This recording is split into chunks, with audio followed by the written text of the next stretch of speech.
నమస్కారం శరత్ చంద్ర గారు. నమస్కారం మేడం. బాగున్నారా మేడం? బాగున్నానండి. మీరు బాగున్నారా? బాగున్నాను మేడం. ఉమ్. శరత్ చంద్ర గారు, మీకు చిన్నప్పటి నుండి సాహిత్యం అంటే చాలా మక్కువ అని కొన్ని ఇంటర్వ్యూల్లో చెప్పారు మీరు. అవును మేడం. ఆ, అయితే మీ నాన్నగారు కూడా కవి, సినీ కవి. అవును ఆయన మేడం. పేరు తిరునగరి శ్రీనివాస స్వామి గారు కదా. అవును మేడం. ఆ, సో ఆయన ప్రభావం మీపై ఉందా? అవును మేడం. చాలా. ఆ, నాకు చిన్నప్పటి నుంచి సాహిత్యం పట్ల ఆసక్తి కలగడానికి కారణం నాన్నగారే. ఉమ్, ఎందుకనంటే నాన్నగారు వెళ్ళేటువంటి ప్రతి సాహిత్య కార్యక్రమానికి తనతో పాటు నన్ను తీసుకెళ్ళేవారు. నాకు అప్పటికి తెలీదు ఈ కవిత్వం అన్న, ఈ పద్యాలు, పాటలు వీటి గురించి నాకేం అవగాహన లేదు. ఉమ్, కానీ నాన్న వెళ్తున్నారు, నాన్నతో పాటు వెళ్ళాలి. అక్కడేం ఉమ్, జరుగుతుంది? అక్కడికి వచ్చేటువంటి పెద్దవాళ్ళు ఏం మాట్లాడతారు? ఉమ్, తెలుసుకోవాలన్న ఆసక్తి మాత్రం ఉండేది.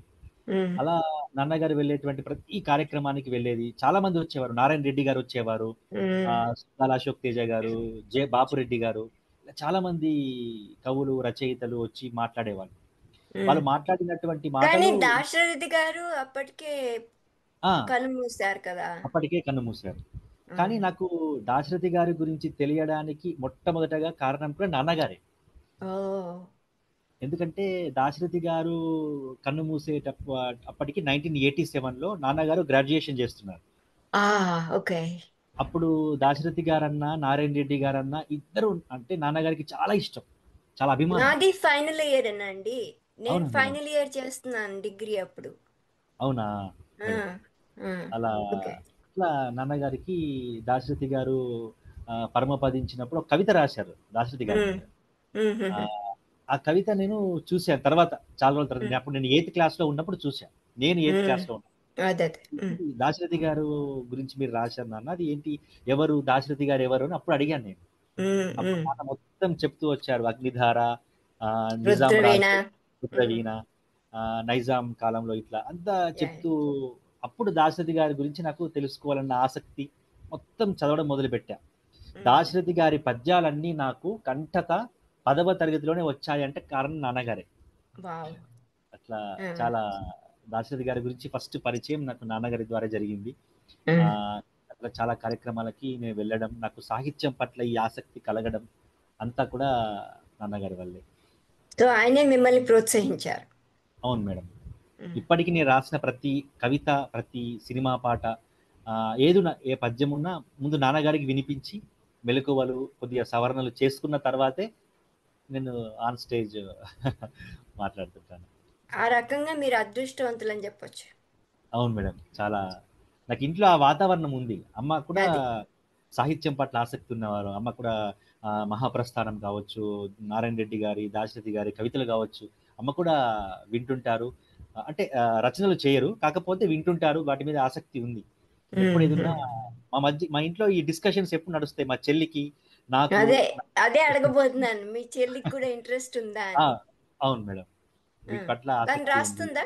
రాయదు. కాకపోతే అభిమానం ఉంది. ఓకే. దాశరథి గారికి సంబంధించినటువంటి కార్యక్రమం టీవీలో ఏదైనా సినిమాలో గాని వస్తుందంటే, వెంటనే ఆ వీడియో తీసి నాకు పంపేది. దాశరథి గారి అబ్బో. గురించి ఒక కార్యక్రమం ఆ, అంత చాలా ఆహ్, కుటుంబం అంతా దాశరథి గారికి అభిమానులమే. అబ్బో. That's great. ఇప్పుడు యాక్టర్ సంతానం యాక్టర్ కావచ్చు, అవును. డాక్టర్ సంతానం డాక్టర్లు కావచ్చు, అవును. అందరూ కాకపోవచ్చు, కానీ హ్మ్. అవుతారు. అవును. అలాగే కవుల సంతానం కవులే అవుతారా, లేదా హ్మ్. సాహిత్యంపై తప్పకుండా ఆసక్తి వాళ్ళకి ఉంటుందా? హ్మ్. ఈ విషయంలో మీ అభిప్రాయం ఏంటి? జనరల్‌గా మీరన్నట్టు వాస్తవం మేడం. ఎందుకంటే డాక్టర్ కొడుకు డాక్టర్ అవ్వచ్చు. ఉమ్, రాజకీయ నాయకుల యొక్క కొడుకులు రాజకీయ నాయకులు అవ్వచ్చు. కానీ కవి కొడుకు కవి కావడం అనేటువంటిది మాత్రం ఒక పూర్వజన్మ సుకృతమే మేడం. ఉమ్, ఎందుకనంటే ఇంట్లో సాహిత్య వాతావరణం ఉన్నంత మాత్రాన ఆ వారసత్వం అంతటికి సాహిత్యం అబ్బాలనేమి లేదు. ఎందుకంటే అది ఆ వాసన రావచ్చు, రాకపోవచ్చు. అంటే అది ఉమ్, వాస్తవానికి అదొక అంటే ఒక పూర్వజన్మ సుకృతం అని నేనంటాను. ఉమ్, ఎందుకనంటే చాలా మంది కవుల యొక్క పిల్లలకి ఆ వారసత్వం అందొచ్చు, అందకపోవచ్చు. ఉమ్, అంటే బయటి వాళ్ళు చెప్తుంటారు. మీ నాన్నగారు చాలా గొప్ప కవి అంట. చాలా ఉమ్, ఫేమస్ రైటర్ అంట. వేదికల్లో, సినిమాల్లో, టీవీలో కనబడతారంట అని చెప్తున్నప్పుడు కూడా అవును వింటుంటాము, ఇంట్లో మాతో కూడా చెప్తుంటారు అని అనొచ్చు. అది వినడం మట్టుకే ఉండొచ్చు కానీ అంతవరకు అది అంటే వాళ్ళకి ఎక్కొచ్చు ఎక్కకపోవచ్చు, అంటే వాళ్ళ అభిరుచి వేరే రంగంలో ఉండొచ్చు. అది కాకపోతే ఇది మాత్రం నాకు ఒక అదృష్టంగా లభించిందని నేను అనుకుంటాను. అంటే జనరల్ క్యాజువల్ గా నా పరంగా అయితే నాకు ఇంట్లో ఆ వాతావరణం కలిగింది. అలానేం లేదు, అది అందొచ్చు అందకపోవచ్చు. కొంతమంది చూస్తున్నాం కదా ఇప్పుడు. ఆ, సుద్దాల అశోక్ తేజ్ గారు, అవును, సుద్దాల ఆయన అశోక్ తేజ వాళ్ళ గారు నాన్నగారు కూడా కవి. కవి. ఆ హనుమంత్ గారు, సుద్దాల సుద్దాల హనుమంత్ గారు. హనుమంతు గారు. యా. తర్వాత నారాయణ రెడ్డి గారు ఉన్నారు ఇప్పుడు. నారాయణ రెడ్డి గారి మనవరాలు, ముని మనవరాలు కవయిత్రి, ఓ పోయిటెస్. రియల్లీ. అవును. ఇప్పుడు వరేణ్య అని యుఎస్ఏలో ఉంటారు. ఆ, ఆవిడ కవిత్వం అంటే తెలుగులో రాయరు, ఇంగ్లీష్ లో రాస్తున్నారు. ఓకే. బట్ పోయిటెస్ అట్లా చాలా మంది ఉన్నారు. ఆ, అది అప్పుడు ఒక వారసత్వానికి అందకపోవచ్చు, వాళ్ళ కూతుర్లకి అందకపోయినా మనవరాలకి అందింది, అంటే అట్లాంటి అది యా యా. వారసత్వం ఉండొచ్చు. ఒక్కొక్కరి ఒక్కొక్క అట్లా అభిరుచి ఉంటుంది. అది ఇంట్లో పెరిగినటువంటి వాతావరణం, ఇంకొకటి అది మనకు తెలుసుకోవాలన్నటువంటి ఒక తపన, వాటి మీద అభిరుచి అనేటువంటిది దాని మీద బేస్ అయి ఉంటుందని నా అభిప్రాయం మేడం. యా. ఓకే. మీరు దాశరథి గారి కవిత్వం మీరు ఏ వయసులో చదివారు? ఆయన దాశరథి కవిత్వం, ఆయన గురించి కాదు, ఆయన ఆ, కవిత్వం. దాశరథి గారి కవిత్వం నేను 8th క్లాస్లో చదివాను. నేను 8వ తరగతిలో ఉన్నప్పుడు చదివాను. యాక్చువల్గా ఏంటంటే 10th క్లాస్లో, నేను 8th క్లాస్లో ఉన్నప్పుడు 10th క్లాస్లో దాశరథి గారిది తామసి అనే ఒకటువంటి కవిత, తామసి అనేటువంటి పద్యం, వారు రాసినటువంటి అమృతాభిషేకం అనే కవితా సంపుటి నుంచి అవును. అది మాకు సిలబస్ లో ఉండేది. నాన్నగారు నాకు ఎప్పుడైతే దాశరథి గారి గురించి చెప్పారో అప్పటికే 10th క్లాస్లో ఆ లెసన్ ఉందన్న విషయం నేను తెలుసుకున్నాను. నేను 8th క్లాస్ ఉన్నప్పుడు 10th క్లాస్ స్టూడెంట్స్ కి సార్ ఆ పాఠం చెబుతున్నప్పుడు నేను వెళ్ళి ముందే ఆ పాఠం విన్నాను.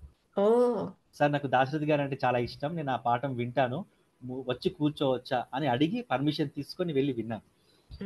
అప్పుడు దాశరథి గారి కవిత్వం నేను మొదట విన్నాను. చీకట్ల గురించి చెప్పారు. చీకటి తామసి ఇరులు నిశాసతి భుజములెక్కి శిరమ్మున నిక్కి తారకా తరుణి కపోల పాలికలు తాకి విహాయస విధి ప్రాకి చందురు పైసోకి భూమి ధర దుర్గమ వీధుల దూకి మెల్లగా ధరపై కాలు మోపిన ఉదారములై హరినీల కాంతులన్ అని మొట్టమొదటి పద్యం అందులో. అది నాకు అప్పుడు కంటత వచ్చేసింది. ఇప్పటికీ ఆ పద్యం అప్పుడప్పుడు చెప్తుంటాను. చీకటి గురించి చాలా మంది, ఇలియట్ గారు, టిఎస్ ఇలియట్, షెల్లీ, కీట్స్, చాలా మంది కవులు అంటే నెగిటివ్ గా చెప్పిన సందర్భాలు ఉన్నాయి. కానీ వెలుగు కంటే చీకటికే గొప్ప ఒక చైతన్యం ఉందన్న విషయాన్ని దాశరథి గారు పాజిటివ్ గా చెప్పారు. చీకటి గురించి, చీకటి గురించి పాజిటివ్ గా చెప్పినటువంటి ఒక తెలుగు కవి ఉన్నారంటే ఒక్క దాశరథి గారు. చాలా మంది దీన్ని యాక్సెప్ట్ చేశారు. శ్రీశ్రీ గారు కూడా కోట్ చేశారు ఈ విషయాన్ని, కృష్ణ శాస్త్రి గారు కోట్ చేసిన సందర్భం చాలా చాలా బాగా. మరి కవితలు ఎక్కువగా చీకటి గురించి, వసంతం గురించి ఎక్కువగా. అవునవును. ఇందులో కూడా అదేంటి ఆయనది జ్వాలాలేఖినిలో కూడా వసంతం గురించి కవితలు ఉంటాయి. జ్వాలాలేఖినిలో కూడా వసంతం గురించి చెప్పారు. చాలా కవితలు నాకు దాశరథి గారి గురించి పద్యాలు అది నేను చదువుకున్నాను. సో మీరు 10వ తరగతిలో ఉండగా ప్రాచీన ఆధునిక మహాకవులు రాసిన 200 పద్యాలను కంఠతా చేసి రాష్ట్ర స్థాయిలో ప్రథమ బహుమతి సంపాదించుకున్నారు. అవును. అయితే మీరు డిగ్రీ పూర్తయ్యే వరకు ఇంకా ఎక్కువ చేశారు. అవును. 1200 పద్యాలు అందరినీ ఆశ్చర్యపరిచారు. నేను అడగక ముందే మీరు ఆ తామసి కవిత చదివి వినిపించారు. సో దాశరథి గారు రచించిన కవితలు కానీ పద్యాలు కానీ మాకు కొన్ని చదివి వినిపిస్తారా? తప్పకుండా మేడం. దాశరథి గారు వారికి ఎలా అంటే ప్రకృతి పరమైనటువంటి అంశాల పట్ల మక్కువ ఎక్కువ. వారికి నచ్చినటువంటి ఇన్స్ట్రుమెంట్ కూడా వీణ, వాయిద్యం. వీణ అంటే చాలా, అందుకే నా తెలంగాణ వీణ పాటలు అంటారు అదొకటి. వీణ పాటలు చాలా రాశారు. ఉమ్, అక్కడనేమో ఫైర్ ఉంది, నా తెలంగాణ కోటి రత్నాల వీణ అన్నప్పుడు ఉమ్, అక్కడ ఉద్యమం. ఇక్కడనేమో డివోషనల్ ఉంది, చాలా ఒక మెలోడీ ఉంది సినిమాలో అయితే. ఆ, దాశరథి గారి పద్యాల విషయానికి వస్తే, అది పాటల పరంగా చూస్తే, పద్యానికి విషయానికి వస్తే మాత్రం చాలా అంశాలు మనకు. నైజాం కాలంలో ఆయన తొలి ప్రయాణం 10వ ఏటే, అంటే ఉమ్, 5వ ఉమ్, తరగతి వయస్సు, ఆ టైంలోనే ఆయన పద్యాలు రాయడం మొదలుపెట్టారు. ఉమ్, ఆశువుగా ఉమ్. పద్యాలు చెప్పేవారు. విశ్వనాథ అది సత్యనారాయణ గారే చాలా అవును, ఆ, ఆశ్చర్యపోయారట. ఆశ్చర్యపోయారు. ఆ, అవును, ఇదే ఈయనేంటి 10 ఏళ్ల పిల్లాడు ఇంత బాగా ఇంత బాగా చెప్తున్నాడు. చెప్తున్నారు అని. పిట్ట కొంచెం కూత ఘనం అన్నారు. కూతగనం అన్నారు. అవును. విశ్వనాథ గారు, దాశరథి గారు. దాశరథి గారి పద్యం నాకు మొట్టమొదటగా, ఓ నిజాము పిశాచమా, కానరాడు నిన్ను బోలిన రాజు రాజులే. మాకెన్నడేని, ఉమ్, తీగెలను తెంపి అగ్నిలో దింపినావు, నా తెలంగాణ కోటి కోటి రత్నాల వీణ. రత్నాలు విన్నారు. కోటి మంది అప్పుడు పాపులేషన్. అవును, అప్పుడు కోటి. అందుకే ఉమ్, నా తెలంగాణ కోటి రత్నాల వీణ. అప్పటి నుంచి, ఆ పద్యం నుంచి మొదలై చాలా పద్యాలు దాశరథి గారివి నాకు కంటత. మేఘం గురించి చెబుతూ ఏమంటారంటే, ఆకసము చూచినంత గ్రీష్మాత పాత భీకరంబై గుండియదాక మండు, లోకమంత పయోధర లోకనార్తి, శీకర స్నాన సౌఖ్యమాశించు నేడు, నల్లని వేణికా భరమునన్ రవిబింబము డావిగిపోవగా, చల్లని చూపుల జాడల మొయిల్ కావల జ్ఞోళ్ల సితాంగి అయి, ఉరుములురుమక నా గజ్జెలట్లు మ్రోగు ఉల్లమునందు వర్షుక పయోధర భామిని నాట్యమాడెడిని, నవనీరద రథమ్ము నడిపింతు దివిదాక పవమాన జవనాశ్వ పటలి బూంచి, మందాకిని కంజ సందోహ గంధమ్ము నిండింతు ఈ భూమి మండలమున, క్రాదిని వల్లిక వ్రాతముల్ తెచ్చి నా తోటలో నీటుగా నాటగలను, నరులతో సురల చుట్టరికముల్ జరుపగా ధరకు నాకమును తొందరగా తెత్తు అంటారు. అంటే ఆయనకి ఎప్పుడు కూడా మనిషి అంటే చాలా గౌరవం అండి. అవును. ఆయన మనిషిని దేవుడిలాగా చూసేవారు, ఉమ్, మనిషిలో మానవత్వం చూసేవారు, మానవత్వం ఉన్న మనిషిని దేవునితో సమానంగా భావించేవారు. అవును. అంటే ఇక్కడ ఆయన మేఘాల గురించి చెబుతూ, ఆ మేఘాలు ఎలా ఉన్నాయట అంటే, ఒక స్త్రీ కొప్పులోని వెంట్రుకల్లాగా ఉన్నాయట. ఊ. ఆ వెంట్రుకల మాటన సూర్యుడు దాగిపోయి ఉన్నాడా, చంద్రుడు ఉమ్, దాగిపోయి ఉన్నాడా అన్నంతగా ఆ మేఘాల యొక్క వర్ణనను చేస్తూ, ఆ ఉమ్, మేఘాల మాటున ఉండేటువంటి స్వర్గం. అందుకే అంటారు, నరులతో సురల చుట్టరికములు జరుపగా అంటారు ఆయన. అంటే నరులు ఉమ్, అంటే మనుషులు, సురలు ఉమ్, అంటే దేవతలు. ఉమ్, ఈ మనుషులతో దేవతలకు ఉండేటువంటి చుట్టరికాన్ని జరిపి, ధరకు నాకమును తొందరగా తెత్తును అంట. ధర అంటే భూమి, నాకము భూమి. అంటే స్వర్గం. అంటే ఉమ్, ఈ భూమికి స్వర్గాన్ని తీసుకొస్తానంటూ ఆయన, ఇది అమృతాభిషేకంలోనే ఉంది. జలద ఓకే, ఓకే. సరస్వతి అని రాశారు ఆయన. ఉమ్, ఉమ్, ఉమ్, ఆ, ఇది టోటల్ సాంస్క్రిట్, ఉమ్, తెలుగు పదాలు తక్కువ ఇందులో. అవును. ఇట్లాంటి అంశాలు మనకు కనబడతాయి. అంతేకాకుండా మనకు మహాంధ్రోదయంలో అది చాలా మంది దీని గురించి, దాశరథి గారి గురించి చాలా మంది మాట్లాడుతూ, దాశరథి గారంటే తెలంగాణ ఉమ్, అనేవారు. ఈ విషయంలో నేను చాలా చాలా సార్లు బాధపడిన సందర్భాలు ఉన్నాయండి. అవును. ఎందుకనంటే ఆయన ఇండియన్ నేషనల్ పోయెట్ దాశరథి అది గారు. ఎందుకనంటే యూనివర్సల్ పోయెట్ అండి. యూనివర్స్, వాస్తవం, సారీ, యూనివర్సల్ పోయెట్, విశ్వకవి అని చెప్పాలి. విశ్వకవి. ఎక్కడ పోయినా కూడా చూడండి, ఆయన అవును, ఇప్పుడు బాస్టన్కి వెళ్ళారు. అవును, అక్కడ ఒక ఇండిపెండెంట్ సోల్జర్ అవును, సోల్జర్ని విగ్రహం తోటి ఇన్స్పైర్ అయ్యి అవును. అక్కడ నిల్చొని ఆయన గురించి పోయం రాశారు, కవిత. రాశారు, కవిత రాశారు. ఉమ్. చాలా మంది ఇంటర్నేషనల్ గా అన్ని దేశాల్లో, దక్షిణాఫ్రికాలో ఆ ఆ బోత మలేషియాలో దయలేని దున్నపోత అని పోతా రాశారు. అని రాశారు. హిట్లర్ గురించి కూడా, హిట్లర్ చచ్చాడంటే ఎట్లా నమ్మేది, నమ్మేది. దమన నీతి ఉన్న చోట తానే ఉండేది. ఆ, యా. అట్లా చాలా చాలా అంటే ఇంత అంతర్జాతీయంగా ఆయన మలేషియా వెళ్ళినప్పుడు, ఇంగ్లాండ్ వెళ్ళినప్పుడు, ఆ, అట్లా చాలా ప్రదేశాల్లో, చాలా దేశాల్లో వెళ్ళినప్పుడు ఆయనకు అక్కడ చాలా మంది మిత్రులు ఉన్నారు. ఎక్కడికి ఉమ్, వెళ్ళినా ఆయనను హక్కున చేర్చుకునే స్నేహితులు ఉన్నారు. ఉమ్, ఉమ్. అంత గొప్ప కవిని దాశరథి గారు తెలంగాణలో పుట్టారు. అవును. తెలంగాణలో నైజాం పరిపాలనలో ఉద్యమంలో పాల్గొన్నారు. ఉమ్, అండ్ ఇండియన్ ఫ్రీడమ్ ఫైటర్ కూడా, ఇండియన్లో అవును, అంటే భారత క్విట్ ఇండియా ఉద్యమంలో కూడా పాల్గొన్నారు. పాల్గొన్నారు. అవును. నెహ్రూ గారితో, గాంధీ గారితో కూడా ప్రయాణంలో ఉన్నారు. ఉమ్, అట్లాంటి ఒక గొప్ప కవిని, అంతర్జాతీయ కవిని మన వాళ్ళు తెలంగాణ కవి అని పరిమితం చేస్తే మాత్రం నేను అవును. ఒప్పుకోను. నా- ఆయన నేను తెలంగాణకు అదే మాత్రం చెప్తుంటాను ఆయనతో. ఆయన గురించి ప్రోగ్రామ్ చేసినప్పుడల్లా అదే చెప్తుంటాను. వైస్ ప్రెసిడెంట్గా అప్పుడు వైస్ ప్రెసిడెంట్గా ఉన్న సర్వేపల్లి రాధాకృష్ణ గారితో మార్నింగ్ వాకింగ్కి వెళ్ళాలంటే ఎంత ఉండాలండి, ఎన్ని అవును. పరిచయాలు ఉండాలి, ఎంత మ్హూ. మ్హూ. చదువు ఉండాలి. అంత గొప్ప కవిని మనం తెలంగాణకు పరిమితం చేయడము అది సరికాదు. న్యాయం అందుకే కాదు. కాదు. మ్. మహాంధ్రోదయంలో ఆయన అప్పుడు మహాంధ్రోదయం అందరూ కలిసి ఉండాలి, ఐకమత్యంగా అవునవును. ఉండాలనేటువంటి అవును. ఒక భావనతో మహాంధ్రోదయం అని రాస్తూ ఆయన పొట్టి శ్రీరాములు గారి గురించి కూడా పద్యాలు చెప్పారు ఆయన.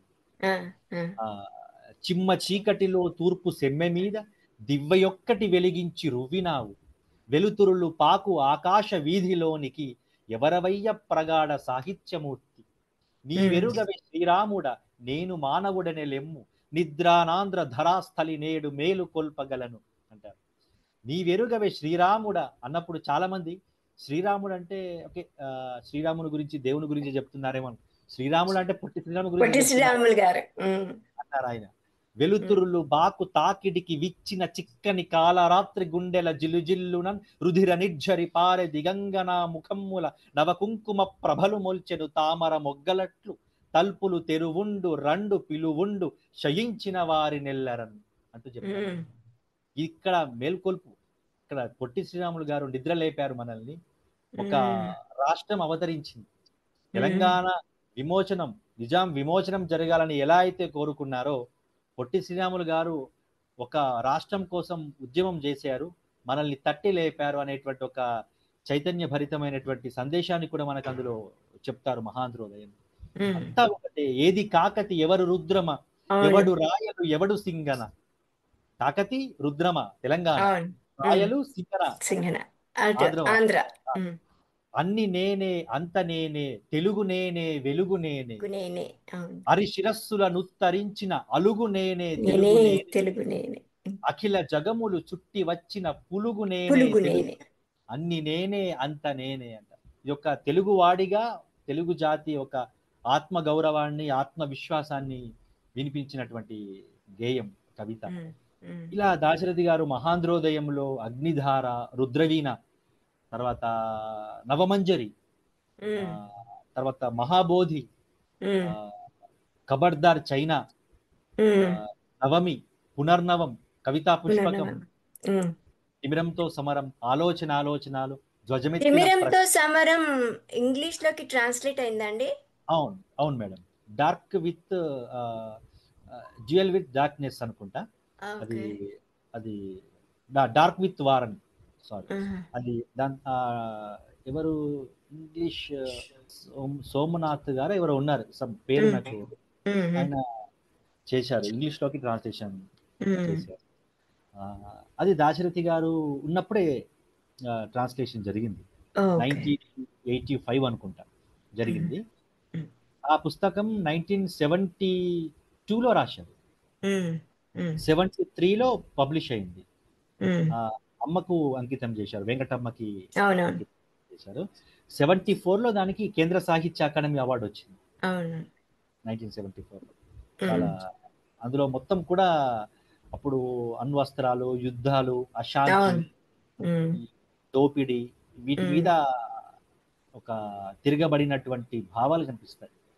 ఆ, పిచ్చుకపై బ్రహ్మాస్త్రం వేసేవారున్న నాడు అవని పైన శాంతి లేదు అనిసేయుట ఆగిపోదు, ఎత్తులపై ఎత్తులతో జిత్తులపై జిత్తులతో ఎత్తె విజయ పతాకం ఎన్నాళ్ళని ఎగురుతుంది, మ్. ఇంకుతున్న మానవుడా ఇంకనైన మేల్కాంచు, తుపాకీలు హతం చేసి కృపాకీల వెలిగించు, ధాన్యం తరిగే వేళ సైన్యం పెరిగే నేల, సైనికుడే సైరికుడై సాగు చేయవలె నేల, తిమిరముతో ఘన సమరం జరిపిన బ్రతుకే అమరం, కవితా తేజోవలయం అవని శాంతి కది నిలయం. అంటే ఇప్పటికి కూడా అది రిలేటెడ్ రిలేటివ్ గా రిలేటెడ్, ఉంది చూడండి. అవును మేడం. ఆ? ఇక్కడ ఇప్పుడు కూడా అంత చేస్తున్నది ఏంటి? అంతే జరుగుతుంది ఆ, మొత్తం. ఆ, ఎన్ని అణ్వాయుధాలు తెప్పించుకుంటుంటారు. అవును చిన్న చిన్న అవసరాలు కావాల్సిన వాటికి మాత్రం దానికి ఫండ్స్ ఉండవు. ఉండవు. అంటే ఇప్పటికీ ఆ అశాంతి మ్. అన్నారు దాశరథి గారు. ఎందుకంటే ఎక్కడైతే అవినీతి కనబడుతుందో, మ్. ఎక్కడైతే అక్రమం కనబడుతుందో, కనబడిన ప్రతిసారి నా కవిత ధ్వజమెత్తి వినిపిస్తాను, ఆ కవిత ఉమ్, గలమెత్తి వినిపిస్తాను అన్నారు ఆయన. అవునా. ఆ, ధ్వజమెత్తిన ప్రజ అనే కవితా సంపుట్లో ఈ మాట ఉంటుంది. ఎక్కడైనా చుక్కల్ని లెక్క పెట్టగలము కానీ ఆకలి డొక్కల్ని లెక్క లెక్క పెట్టగలమా. పెట్టగలమా. ఆ, అంటే చుక్కల్ని లెక్క పెట్టడం నిజానికి ఇంపాసిబుల్, బట్ అది అవును. పాసిబుల్ అవ్వచ్చు. ఉమ్, కానీ మన దేశంలో ఆకలికి అలమటించేటువంటి నిరుపేదలు ఎంతో మంది ఉన్నారు, వాళ్ళను ఉమ్, మాత్రం మనం కౌంట్ చేయలేము అని. అంటే ఉమ్, ఎక్కడ ఆకలి, దరిద్రం, దోపిడీ ఉమ్, కనిపిస్తుంటాయో వాటి గురించి ఎక్కువ ఆయన ఆ, మాట్లాడిన సందర్భాలు, రాసిన ఉమ్, సందర్భాలు ఎక్కువ కనిపిస్తాయి. ఉమ్, ఆయన గౌరవించింది ఎక్కువగా అంటే మనిషినండి. ఆయనకు అవును. మనిషే ఆ, మానవుడే మాధవుడు అని దాశరథి గారు నిరూపించారు. అవును.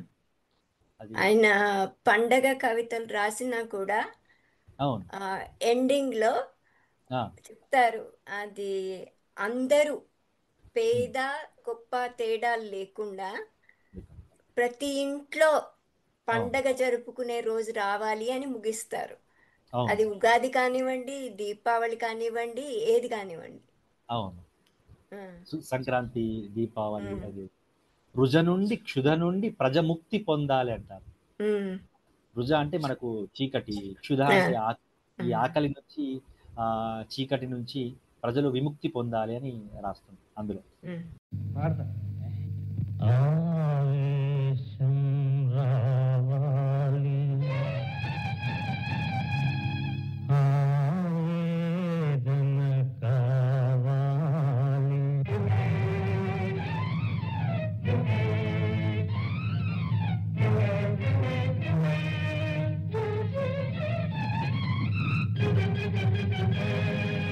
గుండెలోని గాయాలు మండించే గేయాలు,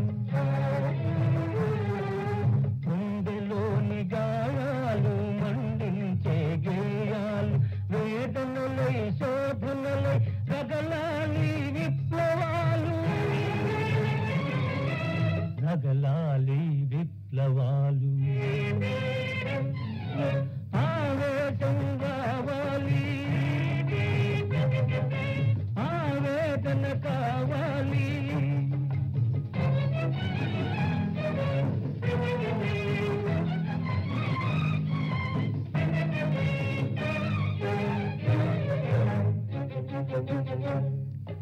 నరజాతిని భవితవ్యానికి నడిపేదే ఆవేశం, 10 మందికి భవితవ్యాన్ని పంచేదే ఆవేదన, వేగంతో వేడిమితో సాగేదే జీవితం, సాగేదే జీవితం. ఆవేశం రావాలి, ఆవేదన కావాలి,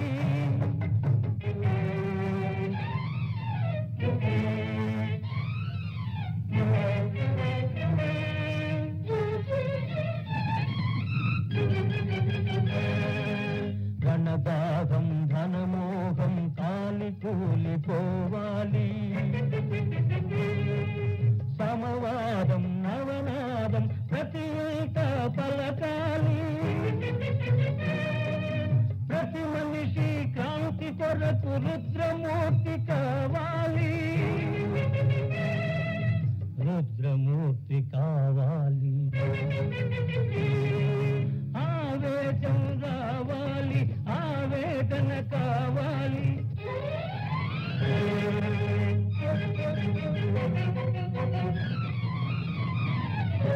తరతరాల దోపిడీల ఉరితాళ్లను తెగతించి,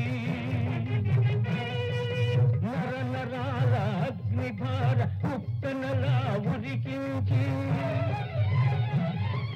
మరో కొత్త ప్రపంచాన్ని మనిషి గెలుచుకోవాలి.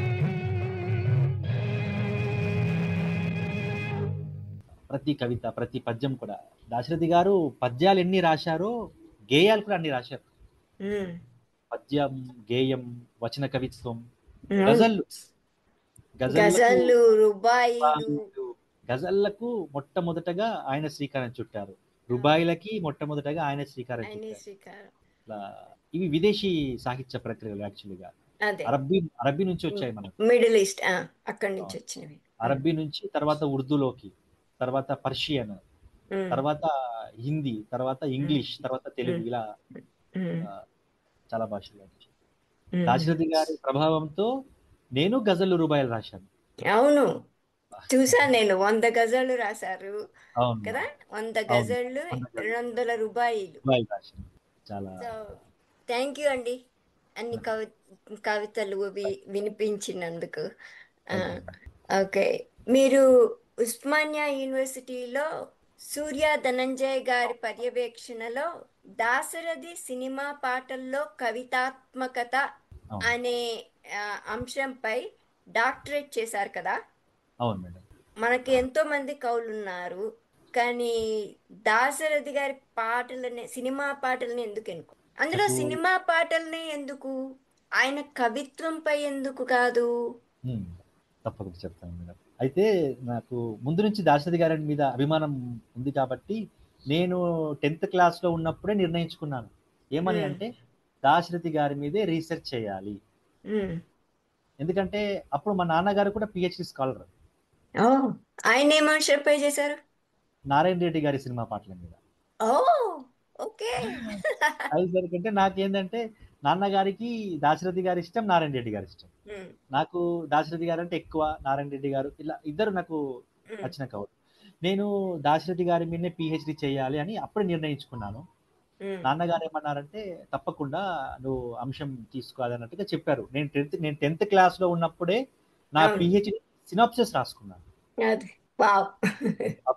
అప్పుడు చాలా మంది ఏమన్నారంటే ఎందుకు దాశరథి గారి సినిమా పాటలే తీసుకున్నారని అడిగారు టాపిక్. తర్వాత నేను రీసెర్చ్ సినాప్సిస్ పిహెచ్డి తీసుకున్న తర్వాత కూడా నేను ఇంటర్వ్యూకి వెళ్ళినప్పుడు కూడా చాలా మంది అడిగారు. అప్పుడు చాలా మంది ప్రొఫెసర్స్ ఉన్నారు, వెల్దండ నిత్యానందరావు గారు, చాలా మంది ఉన్నారు. నాకు దాశరథి గారు అంటే చిన్నప్పటి నుంచి మక్కువ ఎక్కువ కాబట్టి నాకు దాశరథి గారి మీద చేయాలి. కవిత్వం ఎందుకు తీసుకోలేదంటే నాకంటే ముందే 9 మంది దాశరథి గారి కవిత్వం మీద రీసెర్చ్ చేసి ఉన్నారు. అదే అనుకున్నాను నేను. నాకంటే 9 మంది, అప్పటికి చాలా పెద్దవాళ్ళు. 1979 నుంచే దాశరథి గారి మీద రీసెర్చ్ జరిగింది. కాకతీయ యూనివర్సిటీలో, వెంకటేశ్వర యూనివర్సిటీలో. అంతమంది అని నాకు తెలియదు, కొంతమంది చేశారు అనుకున్నాను, 3. నాతో 10th నెంబర్ 9 మంది చేశారు. దాశరథి గారి కవిత్వం మీద, దాశరథి గారి పద్యం మీద, దాశరథి గారి ఉద్యమం మీద, డిఫరెంట్ టాపిక్స్ మీద చేశారు. కేవలం దాశరథి గారు రాసినటువంటి దాశరథి శతకం ఉంది, ఆ శతకం మీద కూడా ఒకరు మాస్టర్ ఆఫ్ ఫిలాసఫీ ఎంఫిల్ చేశారు.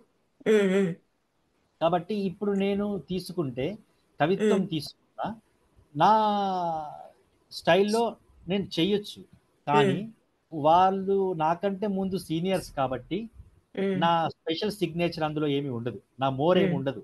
మరి నేనేం చేయాలి అంటే దాశరథి గారి సినిమా పాటల మీద చేయాలి. సినిమా పాటల మీద కూడా నాకంటే ముందే ఇద్దరు చేశారు. చేశారు, నేను 3వ వ్యక్తిని. కాకపోతే మరి నేనేం తీసుకోవాలి? వారేం చేశారా? వివి రామారావు గారు పిహెచ్డి చేయలేదు, అంటే జస్ట్ బుక్ రాశారు. అది నా దగ్గర ఉంది. దాశరథి గారి మీద చిన్న పీరయ్య గారని వెంకటేశ్వర యూనివర్సిటీలో 2004లో చేశారు. ఆయన టాపిక్ ఏంటంటే దాశరథి సినీ సాహిత్యం పరిశీలన. మద్రాసు యూనివర్సిటీలో ఆరవల్లి జగన్నాథ స్వామి గారని దాశరథి సినీ సాహిత్యం విమర్శనాత్మక పరిశీలన చేశారు. అంటే ఎక్కడ కూడా వాళ్ళు క్రిటిసిజం పరంగా చూశారు కానీ పొయిటిక్ సెన్స్ తో చూడలేదు. కాబట్టి ఇది నాకు బెనిఫిట్.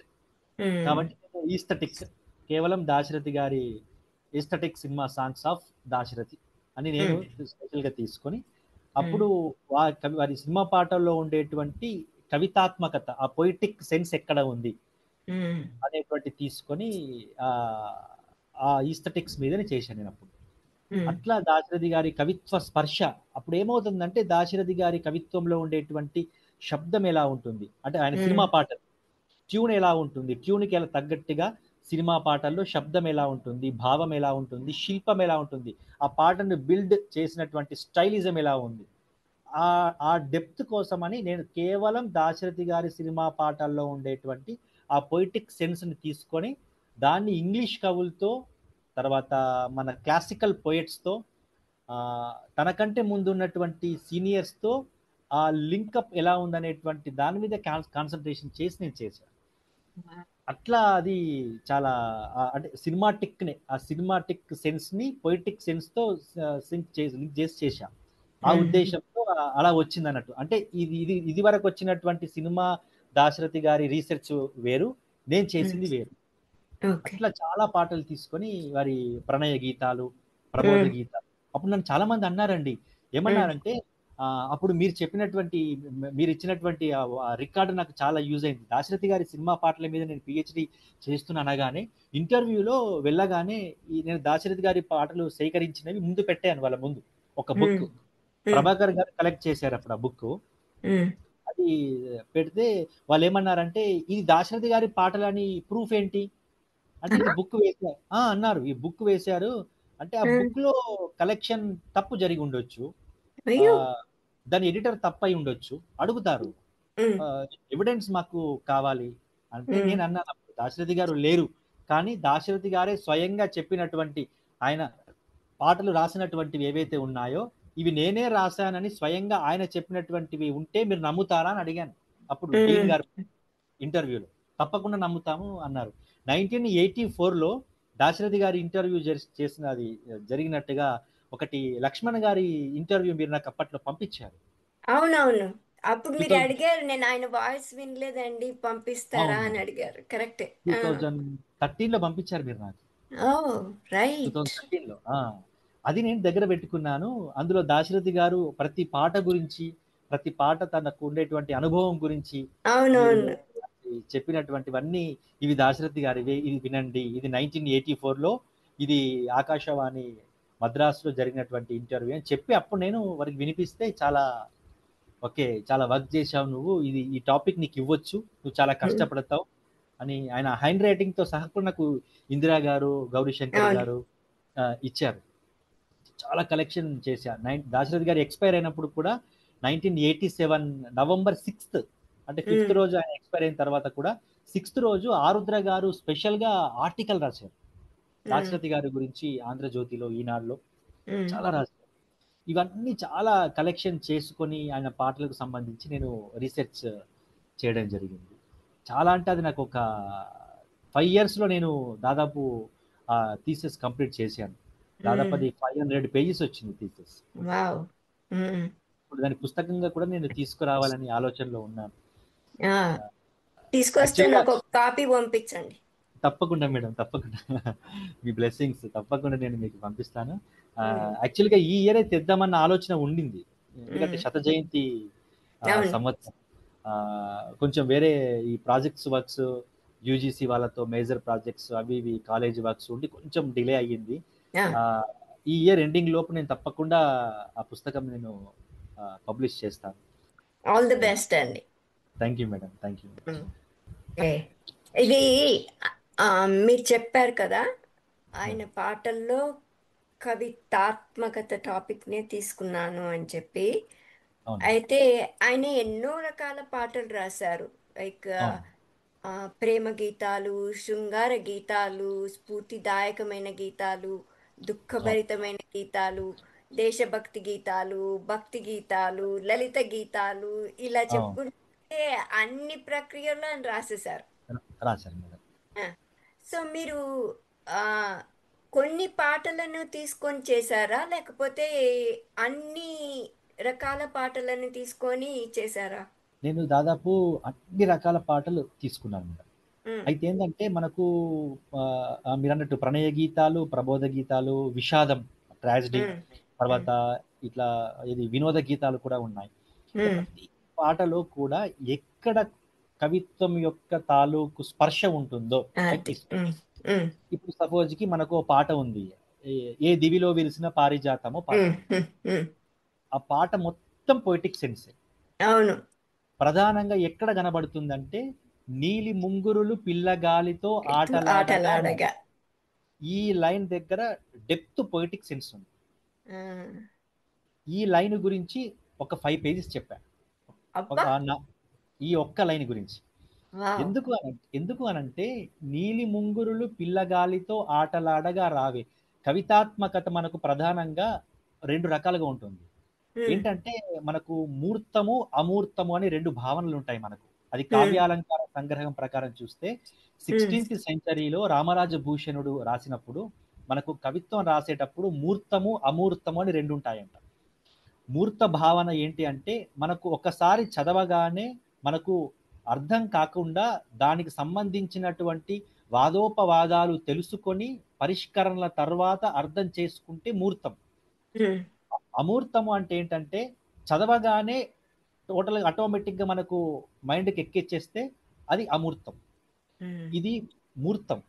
ఎందుకు అనంటే నీలి ముంగురులు పిల్లగాలితో ఆటలాడడం అనేటువంటి వాక్యంలో అర్థం ఏముందంటే ఎప్పుడైనా ఒక అమ్మాయి గురించి చెబుతున్నప్పుడు ఒక రొమాంటిక్ వర్షన్ లో రాస్తున్నప్పుడు నీలి ముంగురులు అన్నప్పుడు నల్లని వెంట్రుకలు అంటాం మనం జనరల్ గా. ఆ నల్లని వెంట్రుకలు పిల్లగాలితో ఆటలాడగా అనడం. పిల్లగాలి అన్నప్పుడు అక్కడ ఏమన్నారంటే ఆయన చిరుగాలి అనలే, అవును, పిల్లగాలి అంటారు. పిల్లగాలి అన్నారు. పిల్లగాలి అనేటువంటిది ఎప్పుడు వస్తుంది అంటే ఒక తోటలోనో లేకపోతే ఒక చెట్టు దగ్గర ఉన్నప్పుడు ఆమె వస్తున్నప్పుడు ఆ గాలికి ముంగురులు చాలా వేగంగా ఊగితే సుడిగాలి అంటాం, కానీ ఆయన పిల్లగాలి అన్నారు. ఇక్కడ పిల్లగాలికి ఆటలాడడం అనేటువంటి నీలి ముంగురులు అనేటువంటి ఆ వర్షన్లో ఆమె ఒక యువతి, ఒక కన్య అనేటువంటి ఒక అర్థం అనేటువంటిది ఒక ఇన్నర్ మీనింగ్ గోచరిస్తుంది, అక్కడ స్పష్టంగా కనబడుతుంది. అట్లా వస్తున్నప్పుడు ఆమెను జనరల్ గా ఎలా రమ్మంటున్నారు అంటే ఆ పిల్లగాలితో వెంట్రుకలు ఊగుతున్నప్పుడే రమ్మన్నారు. మరి అలా ఊగుతున్నప్పుడే ఎందుకు రావాలి, మామూలు సమయంలో ఎందుకు రాకూడదు అనేటువంటి దాంట్లో ఇంకో సెన్స్ ఏముందంటే ఆమె వెంట్రుకలు గాలికి చెలరేగుతున్నప్పుడే ఆమె యొక్క అందం ఇనుమడిస్తుంది అనేటువంటి ఒక భావం. చాలా అంటే ఆ పాట మొత్తంలో కూడా మళ్ళీ ఇది కాలి అందియలు రాజహంసలా రావే అన్నారు. రాజహంస వేరు, మామూలు హంస వేరు, కలహంస వేరు. హంసల్లో చాలా రకాలు ఉన్నాయి మనకు. శ్రీనాథుడు కూడా క్లాసికల్ పోయిటరీలో హంసల గురించి చెబుతూ నల దమయంతి కథలో హంస దౌత్యం అని చెప్తారు క్లాసికల్ పోయిటరీ. అందులో హంసల యొక్క రకరకాలు చెప్తారు. అందులో రాజహంస స్పెషల్ ఏంటంటే ముక్కు కాస్త పొడవుగా ఉండి యవ్వనంలో ఉండే హంసను రాజహంస అంటారు. నడకలో ఒక నాజూకు తనం ఉండడం రాజహంస యొక్క లక్షణం. అంటే ఒక రాజలాగా ఒక రాణిలాగా నడిచేటువంటి హంస అనేటువంటి భావన. అందుకే రాజహంస అనే ప్రయోగం వాడారు. నిజానికి దాశరథి గారు హంసలారా అనొచ్చు, కలహంసలారా అనొచ్చు, రాజహంస అన్నారు. ఎందుకనంటే కాలి అందియలు అన్నారు కదా, అక్కడ కాలి అందియలు గల్లు గల్లు అన్నప్పుడే ఆమె యొక్క నడకలో ఒక హొయలు కనబడుతుంది అనేటువంటి భావంలో ఆ మాట వచ్చింది. ఇలా చాలా అంటే ఆ ఒక్క పాట గురించి మనం చెబుతూ ఉంటే, ఆ ఒక్క చరణం గురించి మనం మాట్లాడుతుంటే ఇంత అంటే క్లాసికల్ పోయెట్స్ తో సింక్ చేస్తూ మనకు అక్కడ ఏదైతే ఉందో దాశరథి గారి కవితాత్మక ప్రకటన భావం, ఆయన వాడినటువంటి శబ్దం, ఆ పాట మొత్తం కూడా మళ్ళీ మీటర్కి సెట్ అవ్వాలి. ఇక్కడ సినిమా కవి లక్షణం ఏంటంటే ట్యూన్కి సెట్ అవ్వాలి. ట్యూన్కి ఈ మనకు నచ్చినట్టుగా రాసుకునే అవకాశం ఉండదు. అగ్నిధారలో ఉంది అవకాశం, రుద్రవీణలో ఉంది, ఇక్కడ సినిమా పాటలో ఉండదు. సినిమా పాటలో మ్యూజిక్ డైరెక్టర్ కి సినిమా నచ్చినట్టుగా రాయాలి. ఏ దివిలో విరిసిన పారిజాతమో, ఏ కవిలో మెరిసిన ప్రేమ గీతమో, నా మదిలో నీవై నిలిపోయెనే. ఏ దివిలో విరిసిన పారిజాతము, ఏ కవిలో మెరిసిన ప్రేమ గీతము.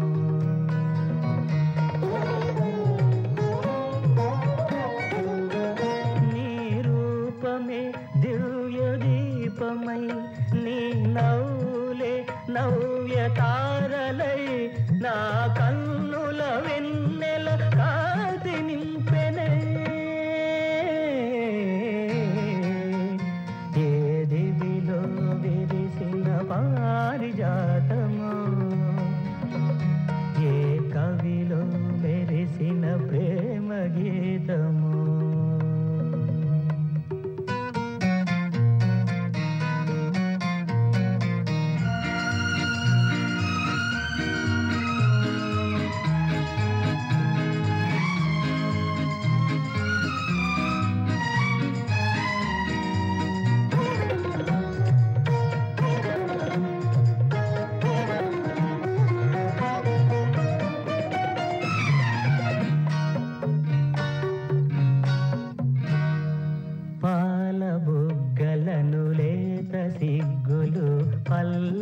మదిలో నీవై నిలిపోయనే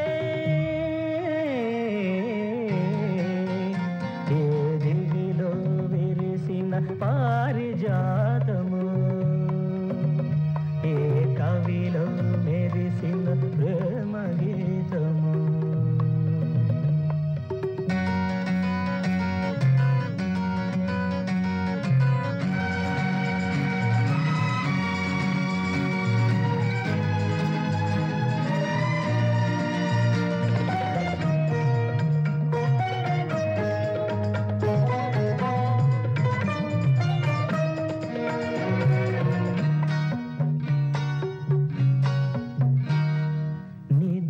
మబ్బులను మెరుపు తీగవై కలలు రేపినది నీవే బ్రతుకు వీణపై ప్రణయ రాగములు ఆలపించినది నీవే నిదుర మబ్బులను మెరుపు తీగవై కలలు రేపినది నీవే బ్రతుకు వీణపై ప్రణయ రాగములు ఆలపించినది నీవే పదము పదములో మధువులూరగా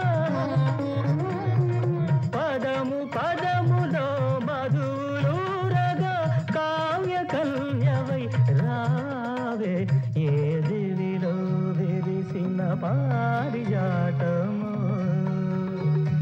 ఏ కవిలో మెరిసిన ప్రేమ గీతము నా మదిలో నీవై నిలిపోయనే ఏ దివిలో విరిసిన పారిజాతము ఏ కవిలో మెరిసిన ప్రేమ గీతము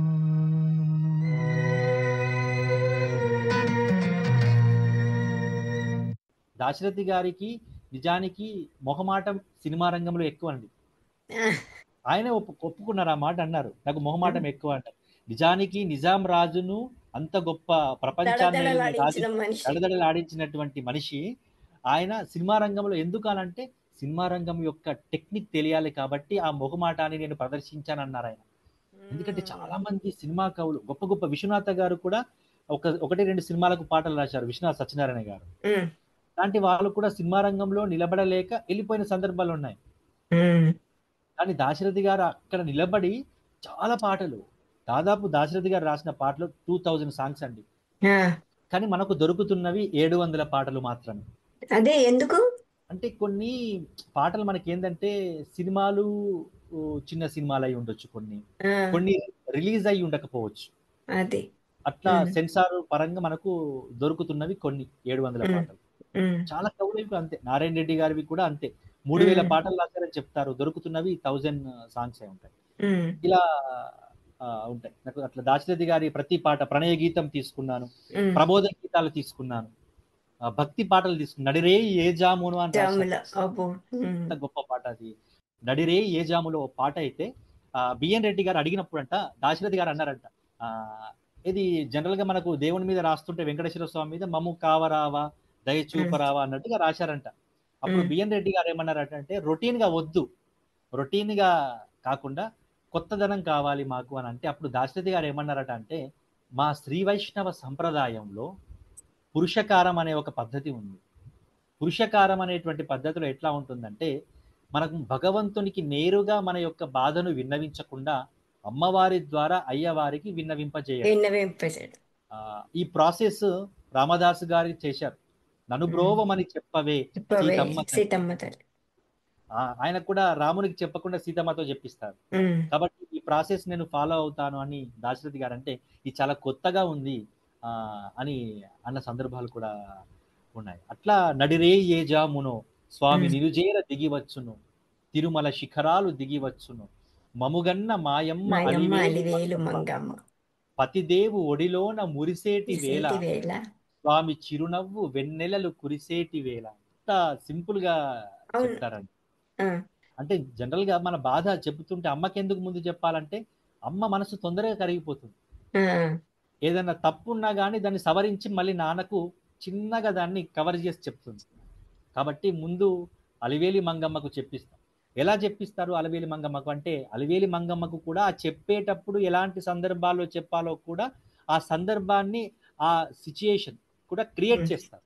ఆ వెదర్ ఎప్పుడు అంటే, తిరుమల శిఖరాలు దిగి వచ్చును, కొండ మీద ఉన్నటువంటి స్వామి ఎప్పుడో తెల్లవారుజామునో అమ్మవారి దగ్గరికి వస్తారు.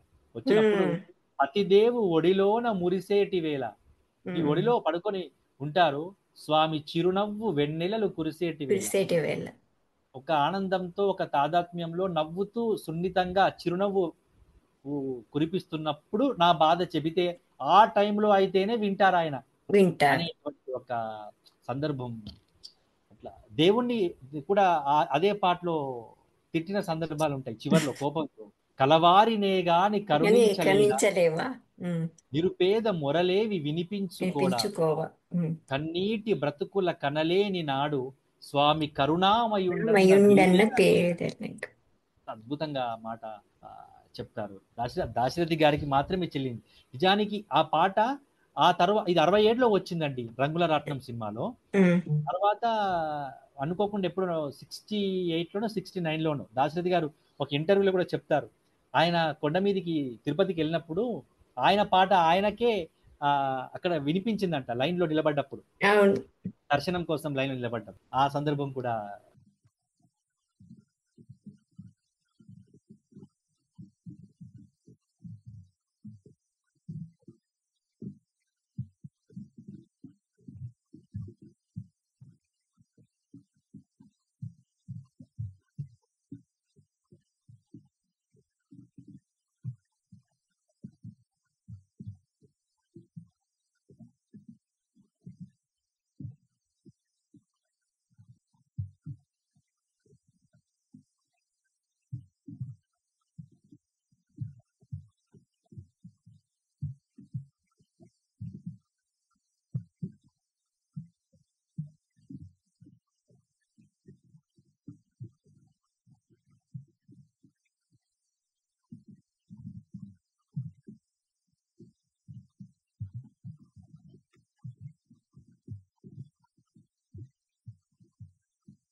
అంతేకాకుండా పరమత్త సహనం మనం మాట్లాడుకుంటే దాశరథి గారు శైవం శివుడి మీద కూడా రాశారు. భవహరణ శుభచరణ నాగాభరణ గౌరీ రమణ అంటూ ఆయన శివుడి మీద కూడా రాశారు. శివతత్వం చెప్తారు అందులో. మళ్ళీ అందరికీ ఒక్కడే దేవుడు, కొందరికి రహీము, కొందరికి రాముడు అంటూ ఆయన ఇది మత సహనం పాటించాలంటూ ఆయన చెప్పిన సందర్భాలు ఉన్నాయి. జీసస్ మీద రాసిన సాంగ్స్ కూడా ఉన్నాయి దాశరథి. మన ప్రేమజీవులు సినిమా కోసం 1971లో దయచూడు యేసు ప్రభువా నీ వారి కావరావా అని అది ట్యూన్ కి రాశారు. మిస్ జూలీ ప్రేమ కథ సినిమాలో కూడా రాశారు. ఒక చర్చ్ ముందు ఆ పాట ఆయనకే వినిపించిన సందర్భాలు కూడా ఉంది. అంటే దాశరథి గారు ఇక్కడ పరమత సహనం. ఇప్పుడు సినిమా కవి అంటే అన్ని రకాలు రాయాలి, కలం జేబులో పెట్టుకొని వెళ్ళిపోవాలి అని అంటారు. ఆయనే అంటారు ఒక ఇంటర్వ్యూలో. కాబట్టి ఆయన భక్తి పరంగా కావచ్చు, ఏ పరమైన ఆల్ థీమ్స్, ఆల్ వేరియేషన్స్ ఏది అయినా ఆయన రాసిన సందర్భాలు ఉన్నాయి. వినోద భరితమైన సాంగ్స్ కూడా రాశారు ఆయన. అట్లాంటి పాకెట్ కాళీ షోకిలా గారు, సోడా బుడ్డి కల్లద్దం దానికి వడ్డీ పిలిగడ్డం అంతా సర్కస్ బఫులే అంటారు. అంటే వినోద గీతాలు. ఇలాంటి భక్తి, వినోదం, విషాదం కూడా చాలా నిజమైన కలయైన నిరాశలో ఒకటేలే, పగలైన రేయైన ఎడారిలో ఒకటేలే. నాగేశ్వరరావు గారి పాట కదా. నాగేశ్వరరావు గారు. దాశరథి గారు ఎక్కువగా పాటలు రాసింది నాగేశ్వరరావు గారికి, కృష్ణ గారికి.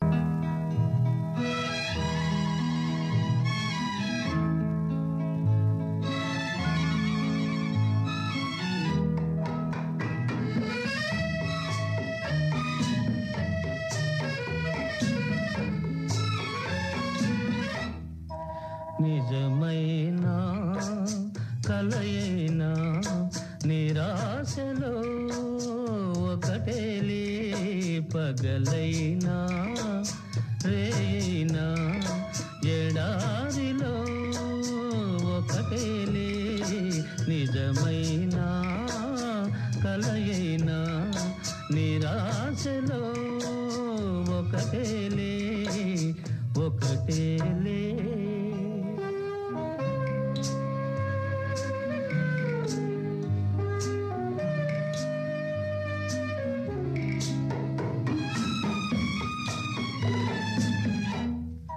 పదే పదే ఎవరినో పరాకుగా పిలిచేను, పదే పదే ఎవరినో పరాకుగా పిలిచేను.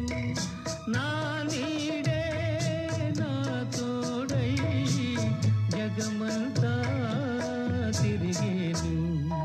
నిజమైన కలయైనా నిరాశలో ఒకటేలే, పగలైనా రేయినా ఎడారిలో ఒకటేలే, ఒకటేలే.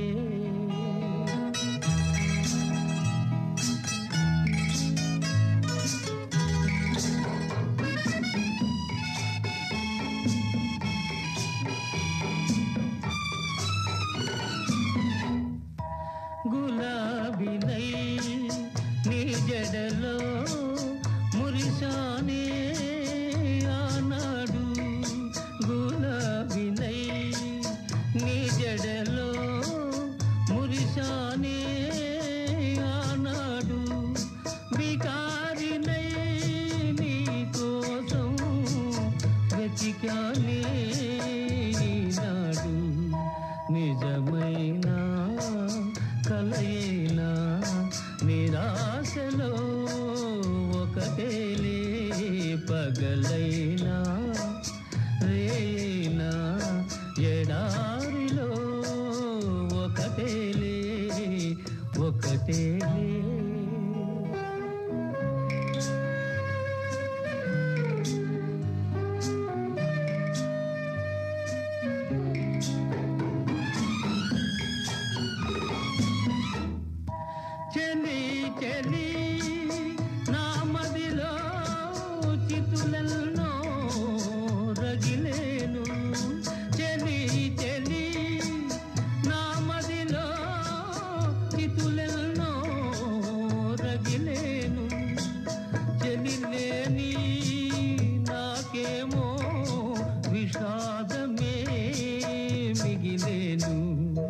నిజమైనా కలయైనా నిరాశలో ఒకటేలే, పగలైనా రేయినా ఎడారిలో ఒకటేలే, ఒకటేలే.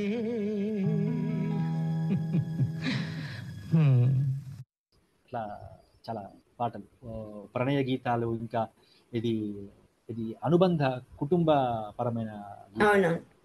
బాబు వినరా, అవును. అన్న తమ్ముల కథ ఒకటి, కథ ఒకటి. కలతలు లేని నలుగురు కలిసి సాగించారు పండంటి కాపురం. కాపురం. నిజంగా దాశరథి గారు అంత గొప్ప సరస్వతి పుత్రులు, అంత గొప్ప మహాకవి. ఆయన మనస్తత్వం చాలా సున్నితం అండి, ఎంత సున్నితం అంటే ఎక్కువ జనరల్గా నందిని సిద్ధారెడ్డి గారు ఇట్లా పెద్ద పెద్ద వాళ్ళతో మేము మాట్లాడుతున్నప్పుడు చెప్పేవారు, దాశరథి గారు మేము డిగ్రీలో ఉన్నప్పుడు మా కాలేజీకి ఇట్లా గెస్ట్గా వచ్చేవారు, మేము మాట్లాడే వాళ్ళం, ఆయన మనస్తత్వం మాకు తెలిసేది, ఇట్లా చెప్పేవారు.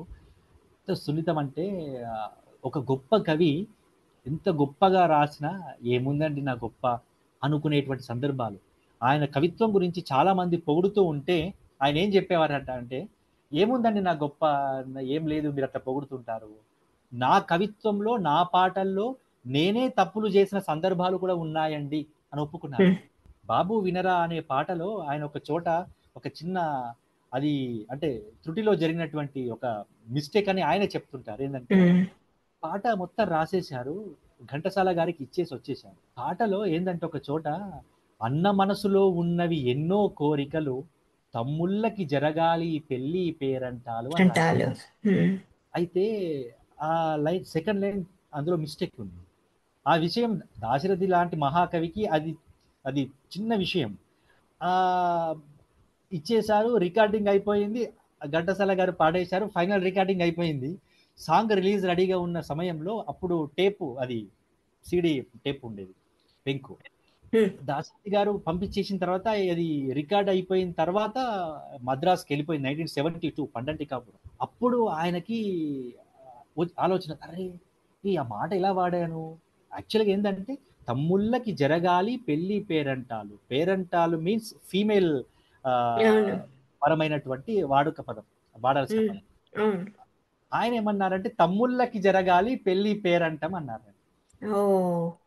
ఆ మాట మళ్ళీ ఘంటసాల గారిని కలిసి, అది పొరపాటు అయిందండి, అది పేరంటం అనే పదం వాడేశాం, మీరు అలాగే పాడేశారు, కనీసం మీరు చూడలేదు, నేను వేగంలో పాడేశాను అని అంటే, మహాకవి దాశరథి గారు ఏది చేసినా అది కరెక్టే, అలా ఏమీ ఉండదు, కాబట్టి మీరు దాని గురించి ఏమి ఆలోచించకండి అని.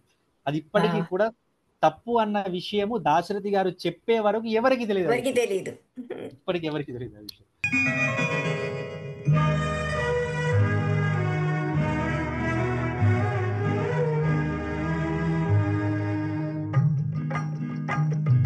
బాబు వినరా, అన్నా తమ్ముల కథ ఒకటి, కలతలు లేని నలుగురు కలిసి సాగించారు పండంటి కాపురం. బాబు వినరా, అన్నా తమ్ముల కథ ఒకటి.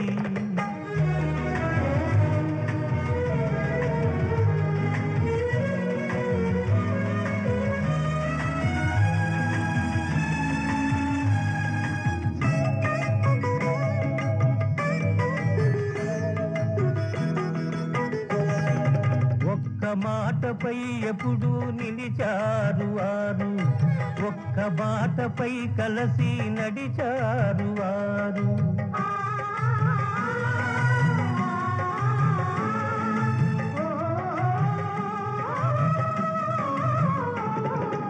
ఒక్క మాటపై ఎప్పుడు నిలిచారు వారు, ఒక్క బాటపై కలిసి నడిచారు వారు.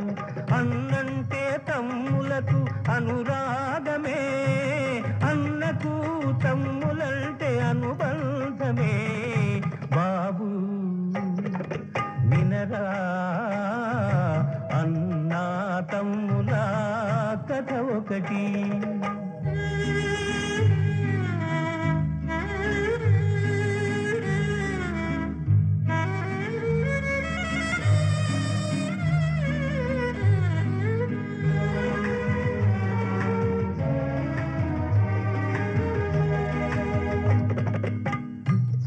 చల్లని తల్లి ఆ ఇల్లాలు ఇంటికి వెలుగై నిలిచేను.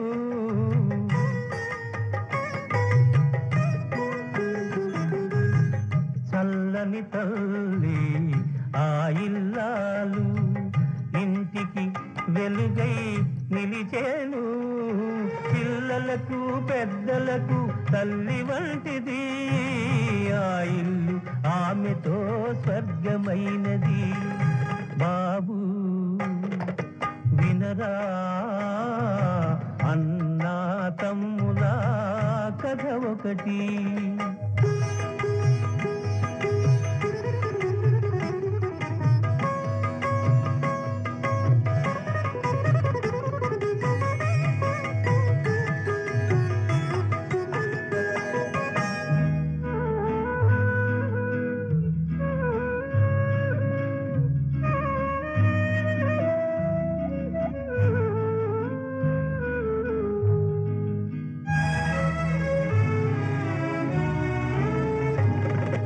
అన్న మనసులో ఉన్నవి ఎన్నో కోరికలు,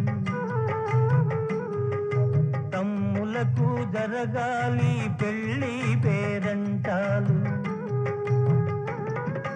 పిల్లలతో ఆ ఇల్లు విలసిల్లాలి, కలకాలం ఇలాగే కలిసి ఉండాలి. బాబు వినరా అన్నా తమ్ముల కథ ఒకటి. కలతలు లేని నలుగురు కలిసి సాగించారు పండంటి కాపురం. ఆ, ఆ, ఓ.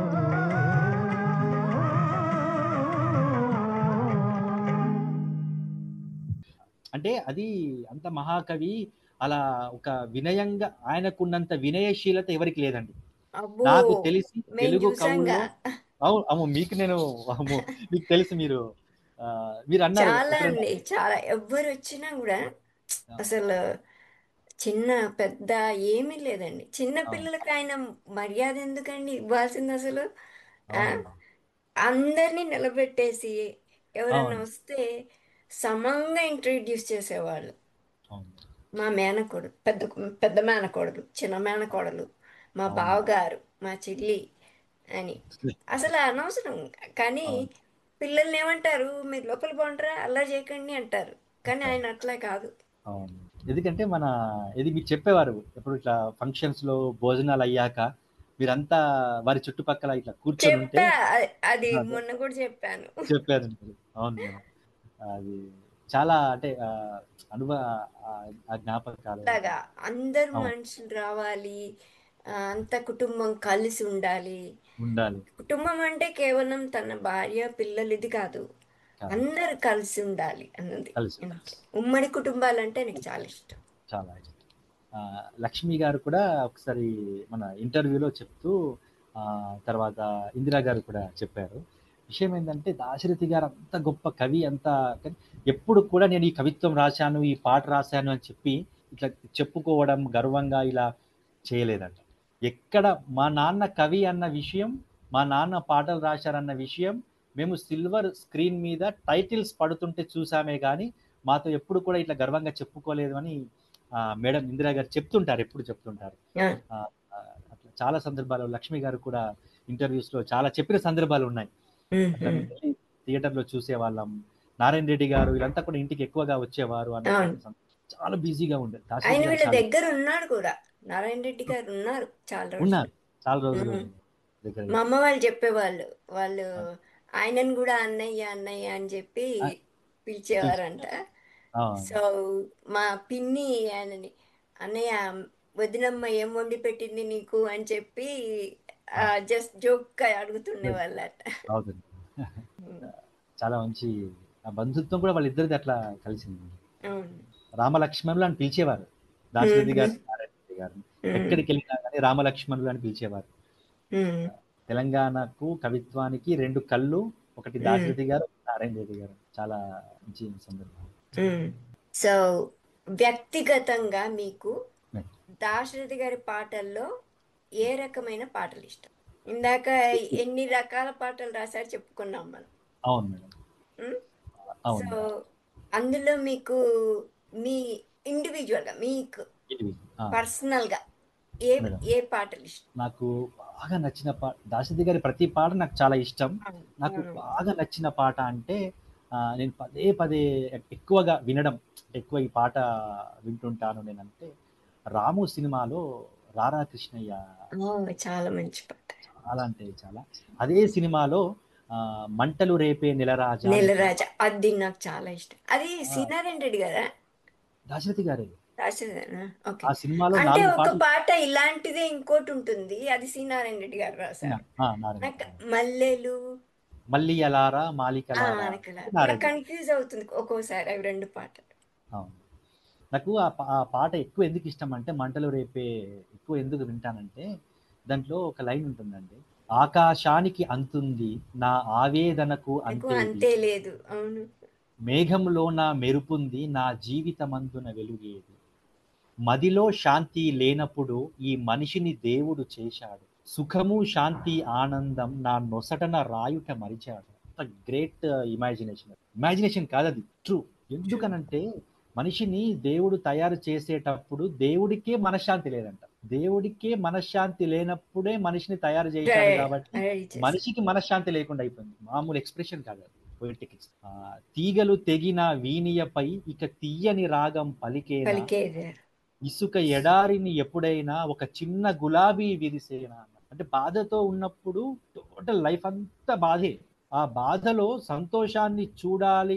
ఎదురుగా సంతోషం ఉన్నా మనం చూడలేం, ఎదురుగా దీపావళి ఉన్నా మనకు చీకటే కనిపిస్తుంది. దీని సింబాలిక్ అని చెప్పింది ఏంటంటే, మనకు మొత్తం బాధతో ఉన్నప్పుడు మనకు సంతోషం పంచడానికి ఎంతమంది వచ్చినా ఆ బాధ అనేటువంటిది, అంటే మనకు నచ్చిన వ్యక్తి, మనకు బాగా కావలసిన వ్యక్తి మన జీవితం నుంచి వెళ్ళిపోయినప్పుడు ఆ వ్యక్తిని తలుచుకుంటూ మనము అట్లాగే ఆయన జ్ఞాపకాలతో మనం బతుకుతున్నప్పుడు చుట్టూ ఎంతమంది సంతోషం పంచినా ఆ జ్ఞాపకాలు వదిలిపెట్టిపోవు. ఇక్కడ సినిమా పరంగా ఆయన రాశారు జనరల్ గా, అది సినిమాలో అక్కడ హీరో వాళ్ళ వైఫ్ చనిపోతుంది, ఆయన రాశారు. కానీ ఇది సినిమా పరంగా పక్కన పెడితే ఈ పాట వింటుంటే ప్రతి వారి జీవితంలో ఎప్పుడు ఒక బాధ, ఎప్పుడు ఏ వెలితి ఉన్నా దాశరథి గారిని నన్ను దృష్టిలో పెట్టుకుని రాశారా, ఇది నా కోసమే రాశారా అన్నంత బాగా ఉంటుంది. అంటే అక్షరాలు అంత న్యాచురల్ గా అనిపిస్తుంటాయి.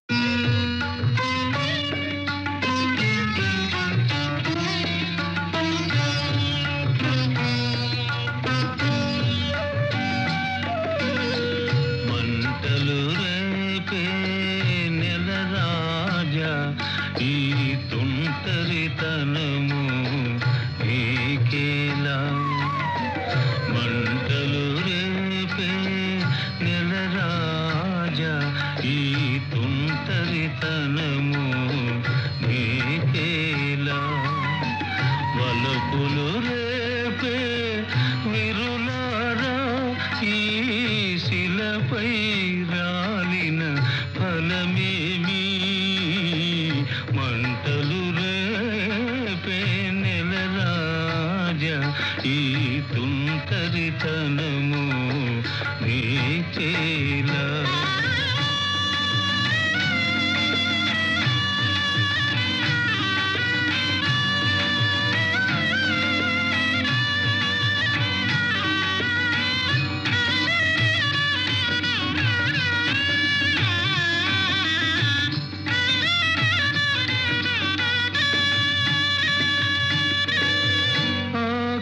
ఆకాశానికి అంతుంది నా వేదనకు అంతేది,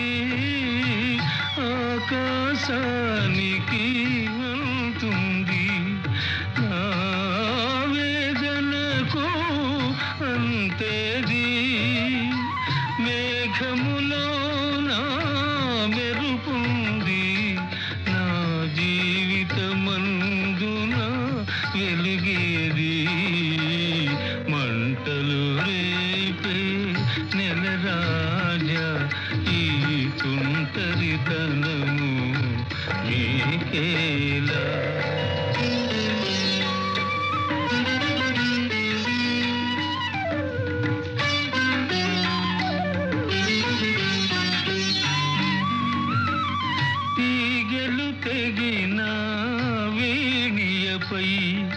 ఇక తీయని రాగం పలికేనా, తీగలు తెగిన వీణియపై ఇక తీయని రాగం పలికేనా, ఇసుక ఎడారిని ఎప్పుడైనా ఒక చిన్న గులాబీ విరిసేనా, మంటలు రేపే నెలరాజా ఈ తుంటరితనము మీకేలా.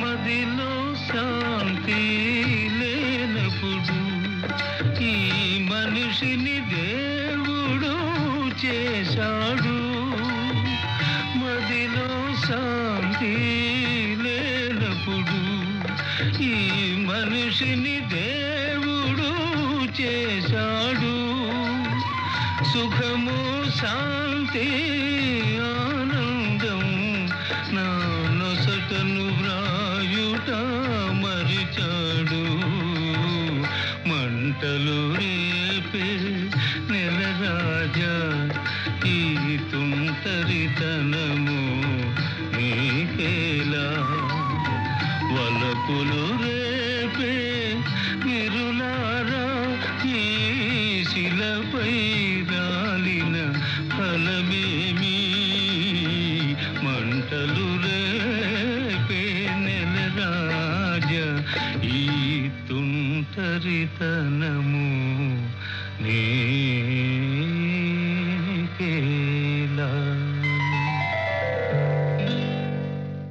మళ్ళీ రాము రారా కృష్ణయ్య పాటలో కూడా ఆ భక్తుని వేదన కనబడుతుంది. సింపుల్ వర్డ్స్ కరుణించే చూపులతో కాంచవయ్య, ఏది వద్దు కృష్ణుడికే చెప్పుకుంటారు. ఆయన కృష్ణుడికి ఎందుకు చెప్పుకోవాలి, కృష్ణుడే ఎందుకు వింటాడు? బాధలు వినేటువంటి ఏదైతే సున్నితమైన మనస్సు అతనికి లేదు. సున్నితమైన మనస్సు ఎందుకు లేదు? ఆయన బండరాయిలో ఉన్నాడు. మరి ఆయనకి ఏం వినిపిస్తుంది అంటే రాయి మాత్రమే బండ, ఆయన రూపం మాత్రమే నల్లన, కానీ చూపు మాత్రం చల్లన అంటారు. అందుకే దాశరథి గారికి ఆ పాట నాకు చాలా ఇష్టం. మంటలు రేపే నెలరాజా ఒకటి, రారా కృష్ణయ్య, ఈ పాటలు ఎక్కువ నేను ఇండివిజువల్ గా జనరల్ గా అయితే దేవుడే ఉన్నాడు, దేవుని నమ్మినవాడు ఎన్నడూ చెడిపోడు, ఆకలికి అన్నము వేదనకు ఔషధం, పరమాత్ముని సన్నిధికి రావే ఓ మనసా.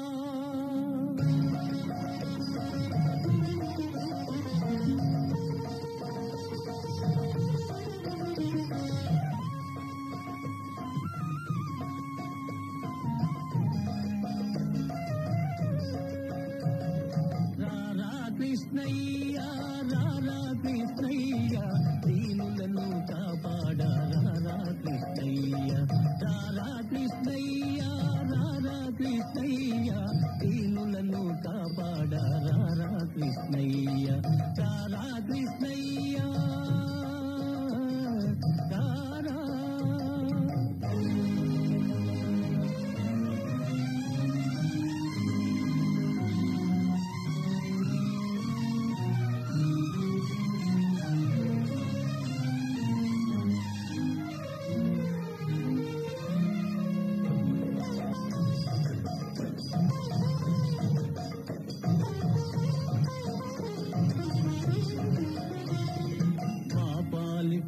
వేలుకు నీవేనయ్యా, ఎదురు చూసు కన్నులలో కదిలేవయ్యా, మా పాలిటీల వేలుకు నీవేనయ్యా, ఎదురు చూసు కన్నులలో కదిలేవయ్యా, పేదల మొరలాలించే విగుడవు నీవే, వరములనొసగే వరదుడవీవే, పేదల మొరలాలించే విభుడవు నీవే. కోరిన వరములనొసగే వరదుడవీవే, అజ్ఞానపు చీకటికి దీపము నీవే. అన్యాయమునెదిరించే ధర్మము నీవే. నీవే కృష్ణ, నీవే కృష్ణ, నీవే కృష్ణ. రారా కృష్ణయ్య, రారా కృష్ణయ్య, దీనులను కాపాడ రారా కృష్ణయ్య. రారా కృష్ణయ్య, రారా కృష్ణయ్య.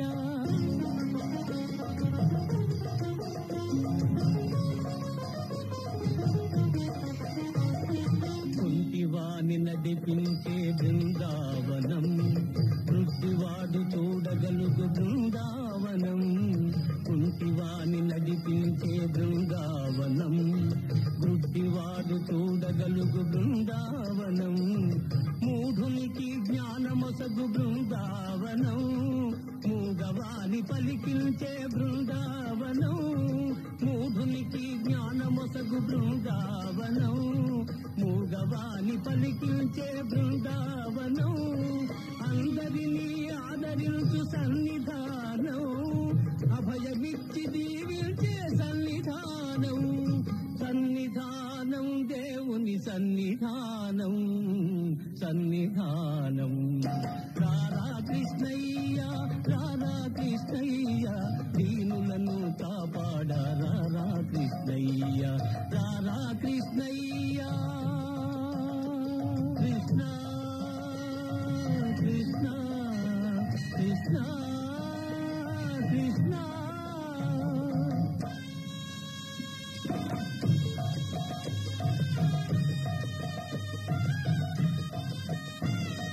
కరుణించే చూపులతో కాంచవయ్యా, శరణ సగే తరములతో కావవయ్యా. కరుణించే చూపులతో కాంచవయ్యా, శరణ సగే తరములతో కావవయ్యా. మూగవాణి పలికించి బ్రోవవయ్యా, కన్న తల్లి స్వర్గములో మురిసేనయ్యా. మూగవాణి పలికించి బ్రోవవయ్యా, కన్న తల్లి స్వర్గములో మురిసేనయ్యా. నిన్ను చూసి బాధలన్నీ మరిచేనయ్యా, ఆధారము నీవే రారా కృష్ణ. నిన్ను చూసి బాధలన్నీ మరిచేనయ్యా, ఆధారము నీవే రారా కృష్ణ.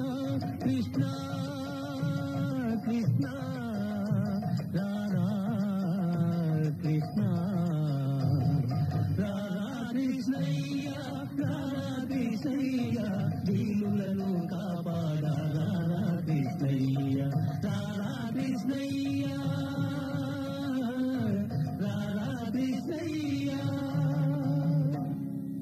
ఇంకా చాలా పాటలు వింటుంటాను. ప్రతి పాట నేను రెగ్యులర్ గా అయ్యో ఎన్ని పాలను నన్ను పాలింపగ నడచి వచ్చింది. ఎంత మంచి పాట అండి. అబ్బబ్బబ్బా. పాట అదొకటి. గోరంక గూటికే చేరావు చిలక. బ్రహ్మాండమైన పాటలు అండి. Golden songs. అది చాలా రామారావు గారికి బాగా నచ్చిన పాట అంట. అది అవునంట. ఎవరు రాశారు అని అడిగితే అది ఫస్ట్ పార్ట్ ఏమో నాకు తెలియదు. ఈయనే రాశారు అని అంటే పిలిచి మెచ్చుకున్నారంట. అంటే అప్పటికి రాశారనుకుంటాను. కాకపోతే అంటే ఎక్కువ నాగేశ్వరరావు గారికి రాశారు. రామారావు గారికి అంతకుముందు రాశారండి. అందులో కూడా రాశారు కదా, అదేంటి ఓ చెలి కోపమా అందులో రాశారు. అంటే ఈ పాట అంటే ఇది యాక్చువల్ గా మేడం ఇది దాగుడు మూతలు సినిమా 64 లో వచ్చింది. అంతకంటే ముందే బందిపోటు సినిమాలో 63లో ఎన్టీఆర్ గారికి రాసేశారు. కాకపోతే ఏంటంటే లిరిక్ రైటర్ ఎవరనే ఉద్దేశంతో అట్లా ఎవరు రాశారు ఏంటి అని అడిగింటారు. చాలా తర్వాత మీరు అన్నట్టు శ్రీకృష్ణ తులాభారంలో 67లో మళ్ళీ రాశారు. అది ఓ చెలి కోపమా చాలా మంచి పాట. రామారావు గారికి నేను ఎన్నిసార్లు వింటాను అదొకటి. అవునా? ఓ చెలి కోపమా అంతలో సఖీ నీవలిగితే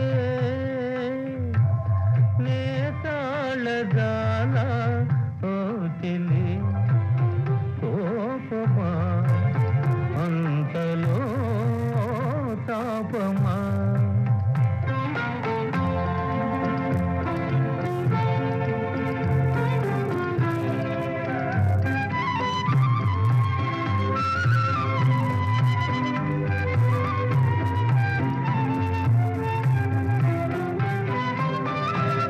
అందాలు తిందే మోము కందేను ఆవేదనలు పన్నీట తేలించెదనే మన్నించవే ఓ చెలి కోపమా అంతలో తాపమా సఖీ నీవలిగితే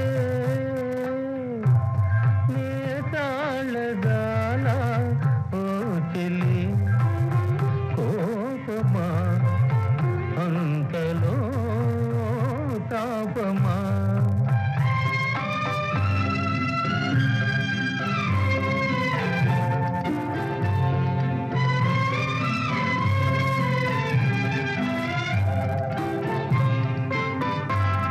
ఏనాడు దాచని మేను ఈనాడు దాచదవేళ దరిజేరి అలరించెదనే దయదూపవే ఓ చెలి కోపమా అంతలో తాపమా సఖీ నీవలిగితే నే తాళదాల ఓ చెలి కోపమా అంతలో తాపమా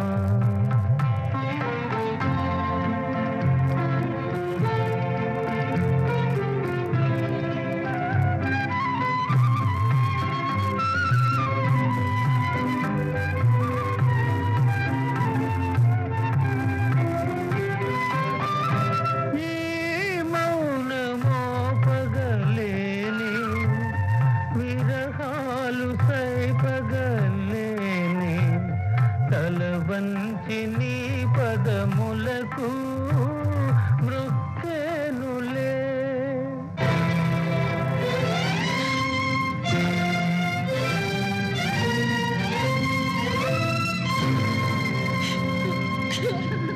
నన్ను భవదీయ దాసుని మనంబున నీయపు కింకబూని తాచిన అది నాకు మన్ననయ్యా చెల్వగు నీ పద పల్లవంబు మత్తను పులకాగ్ర కంట కవితానము తాకిన నొచ్చునల్చు నేననియదా అల్కమానవు గదా ఇకనైన అరాళ కుంతలా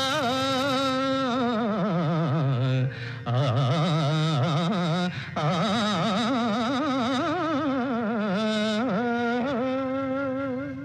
ఆ పాట ఒకటి, ఇంకోటి అది అదేం పాట అంటే అది ఆ, అందరూ ఎక్కువగా ఏ దివిలో విరిసిన పారిజాతం అంటారు, కానీ నాకు ఆ పాట ఎక్కువ ఇష్టం. ఏంటంటే రంగనాథ్ ఉంటారు, రంగనాథ్ పాడుతుంటారు ఈ పాట. మధుమాస వేళలో అబ్బా అదండి, మధుమాస వేళలో మరుమల్లె తోటలో తోటలో పైకి చిన్నది ఎన్నిసార్లు వింటానండి అదైతే. అది విన్నా కొద్దీ వినాలనిపిస్తూ ఉంటుంది ఆ పాట. దాని మ్యూజిక్ కానీ, పాడడం కానీ, ఆ లిరిక్స్ కానీ అట్లా కుదిరిపోయాయి అంతే. అవును. అయితే మేడం అందులో పాటలో ఉదయించే భానుబింబం వికసించలేదు కమలం, నెలరాజు రాక కోసం వేచింది వేచింది కుముదం. కన్ను కుముదం అని. ఈ కుముదం అనే వర్డ్ అప్పుడు దానికి బాలసుబ్రహ్మణ్యం గారు అడిగారంట, ఈ కుముదం ఏంటి, కన్నె కుముదం అన్నారు. కుముదం మీన్స్ సాంస్క్రిట్ వర్డ్ యాక్చువల్గా, కలువ పువ్వు. కుముదం అంటే కలువ పువ్వు. మరి కలువం కానీ కలువ కానీ అనొచ్చు కదా అని అంటే, దాశరథి గారు అక్కడ ఏంటంటే ఈ టోటల్ మొత్తం కూడా మీటర్లో అంతా కూడా టోటల్గా ఇది పొయిటిక్ అంతా కూడా దీన్ని మనం ఏమంటామంటే కవి సమయం అంటాం. షేక్స్పియర్ చెప్పినటువంటి ఇది పాశ్చాత్య ధోరణిలో కవి సమయం అంటాం. ఎప్పుడైనా సూర్యుడు ఎప్పుడు ఉదయిస్తాడు అంటే మన ఇది తామర పువ్వు వికసించినప్పుడే ఉదయిస్తాడు. చంద్రుడు ఎప్పుడు ఉదయిస్తాడంటే కలువ పువ్వు వికసించినప్పుడే ఉదయిస్తాడు. అందుకే ఉదయించే భానుబింబం వికసించలేదు అందుకే మళ్ళీ నెలరాజు వచ్చాడు కానీ కలువ పువ్వు లేదు అనే ఉద్దేశంతో కుముదం అని అట్లా వాడరు. అది చాలా మంది ఆ word pure Sanskrit word Kumudam. చాలా గొప్ప ప్రయోగం.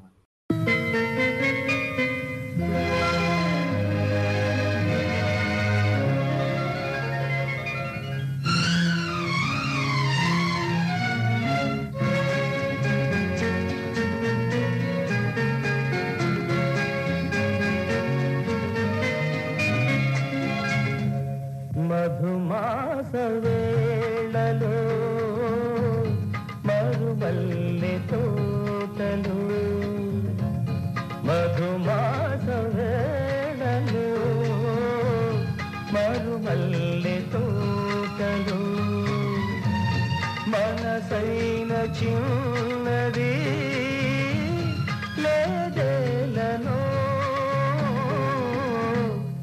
మధుమాస వేళలో మరుమల్లె తోటలు.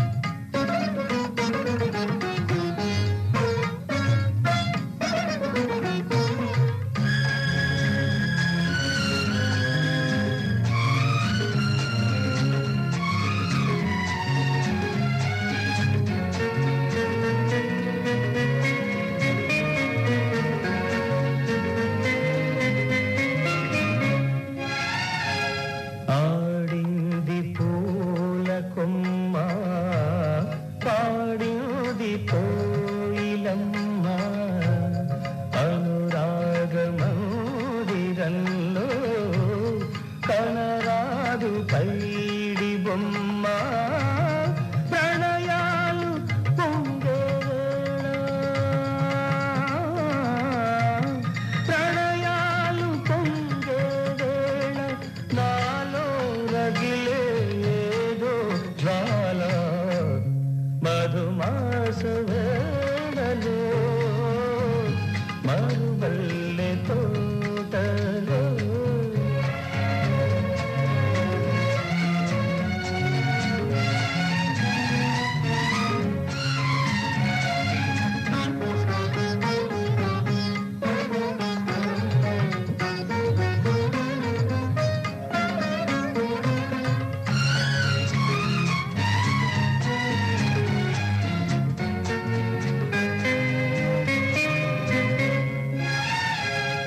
ఉదయించే భానుబింబం వికసించలేదు కమలం, నెలరాజు రాక కోసం వేచింది కన్నె కుముదం, వలచింది వేదనకేనా వలచింది వేదనకేనా, జీవితమంతా దూరాలేనా మధుమాస వేళలో మరుమల్లె తోటలు, మనసైన చిన్నది లేదేలను మధుమాస వేళలో మరుమల్లె తోటలు.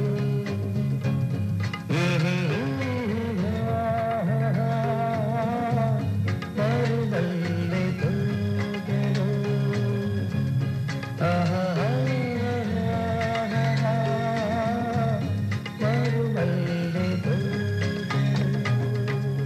దాశరథి గారు ఏ పాట రాసినా ట్యూన్కి రాస్తే అంత అవలీలగా అలవోకగా అది చాలా ఇట్లా రాసేస్తారు, అలవోకగా రాసేస్తారు. అలవోక రాశారు.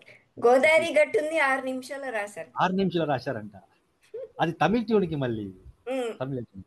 ఆయన ఎక్కువగా రిస్క్ తీసుకుందంటనంట సినిమా పాటల్లో ఒక్క పాట కటండి, అది రష్యన్ ట్యూన్కి రాశారు. అది ఆత్మగౌరవం సినిమాలో అందెను నేడే అందని జాబిల్లి. చాలా బాగుంది. చాలా అది అది నైట్ అంతా కూర్చొని రాశారంట. అప్పుడు అది గాలిబ్ గీతాలు కోసం మూవీ పుస్తకం రాస్తూ ఆయన మన ఉస్మానియా యూనివర్సిటీ ప్రొఫెసర్ గారు పల్లా దుర్గయ్య గారి ఇంట్లో ఉన్నారంట నైట్, నారాయణగూడ ఉన్నప్పుడు. అప్పుడే మన సాలూరి గారు ట్యూన్ ఇది అంటే ఇది రష్యన్ ట్యూను, చాలా కష్టం అవుతుందండి దాశరథి గారు అంటే, లేదు లేదు నేను పక్కా రాస్తాను, తప్పకుండా ఇది మీకు రాసిస్తానని చెప్పి ఆయన ఇది శపథం కట్టారంట దాశరథి గారు. ఇక శపథం కట్టాము, రాయాలి. ఆ ట్యూన్ మొత్తం కూడా రష్యన్ బాణీ అది. ఎలా చెప్పి తెల్లని వరకు అంతా రాస్తూ రాస్తూ మొత్తం ఆ ట్యూన్కి రాసిన తర్వాత మళ్ళీ ఏది అర్ధరాత్రి మళ్ళీ ఫోన్ చేసి ట్యూన్ మళ్ళీ ఒకసారి వినిపించండి, ఆ ట్యూన్కి కరెక్ట్గా ఉందో లేదని చెప్తాను చరణాలు పల్లవి అని మళ్ళీ ట్యూన్ చెప్పమంటుంటే రాజేశ్వరరావు గారు నిద్రమత్తులో లేచి ట్యూన్ వినిపిస్తే ఆ ట్యూన్కి మళ్ళీ ఆ వర్డ్స్ చెప్తే మొత్తం ట్యూన్కి ఏది కరెక్ట్గా సెట్ అయిపోయింది అని అంటే అప్పుడు అమ్మయ్య అనుకున్నారంట. ఎందుకంటే చాలా అది కష్టతరమైన రష్యన్ బాణీకి నాకు తెలిసి తెలుగు కవులు చాలా తక్కువ మంది రాశారు. దాశరథి గారు, వేటూరి గారు అనుకుంటా, నాకు తెలిసి ఇద్దరే అనుకుంటాను రష్యన్ బాణీలకు ఎక్కువగా వచ్చినవి. ఇంగ్లీష్ ఆల్బమ్స్ కి రాసినటువంటి సందర్భాలు ఉన్నాయి, కానీ రష్యన్ ట్యూన్స్ కి మాత్రం మనకు చాలా తక్కువగా ఉన్నాయి టాలీవుడ్ లో. చాలా మంచి పాట, నాకు చాలా బాగా నచ్చిన పాట.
సో ఆయన లలిత గీతాలు అవును మేడం. లలిత లలిత గీతం. గీతాలు రాశారు కదా.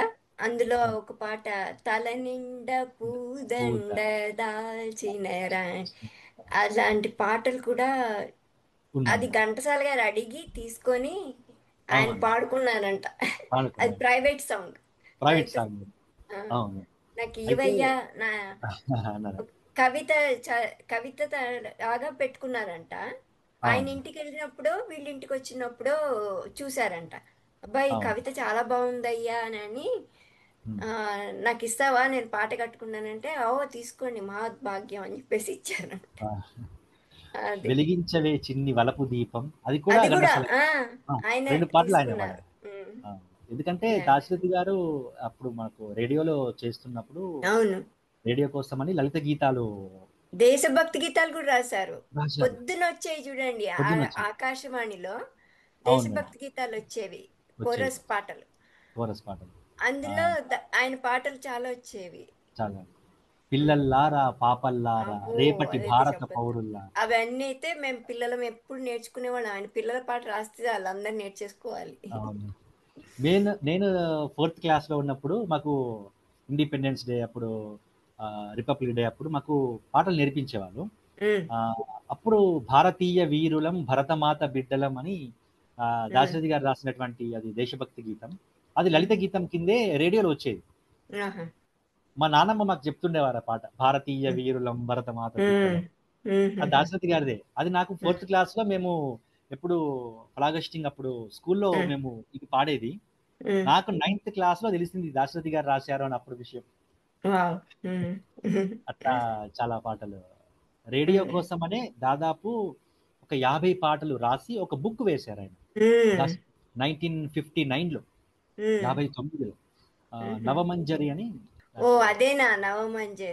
నవమంజరి. నేను ఆ, అన్ని పుస్తకాలు మీరు చెప్పినవి అన్ని విన్నాను, కానీ నాకు నవమంజరి ఒకటే నాకు తెలియలేదన్నమాట. దాంట్లో అది భక్తి గీతాలు, దేశభక్తి గీతాల, లలిత దేశభక్తి గీతాల, గీతాలు లలిత గీతాలు కలిపి రేడియో రేడియో రేడియోకి రాసినవి. రేడియో 50 సాంగ్స్ 60 సాంగ్స్ 60 పాటలేమో ఉంటాయి దాంట్లో.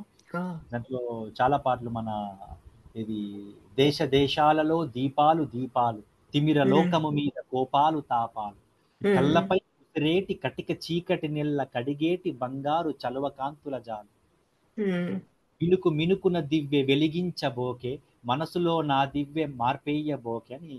తర్వాత ఏ అమృత భావము ఈ చిన్ని తోవలో అని ఒక పాట ఉంటుంది. పూల దీపం ఎత్తరావే పున్నాగ వేణి, జాలి మాట ఆడిపోవే సఖీ మంజు వాణి అని ఇట్లాంటి పాటలు.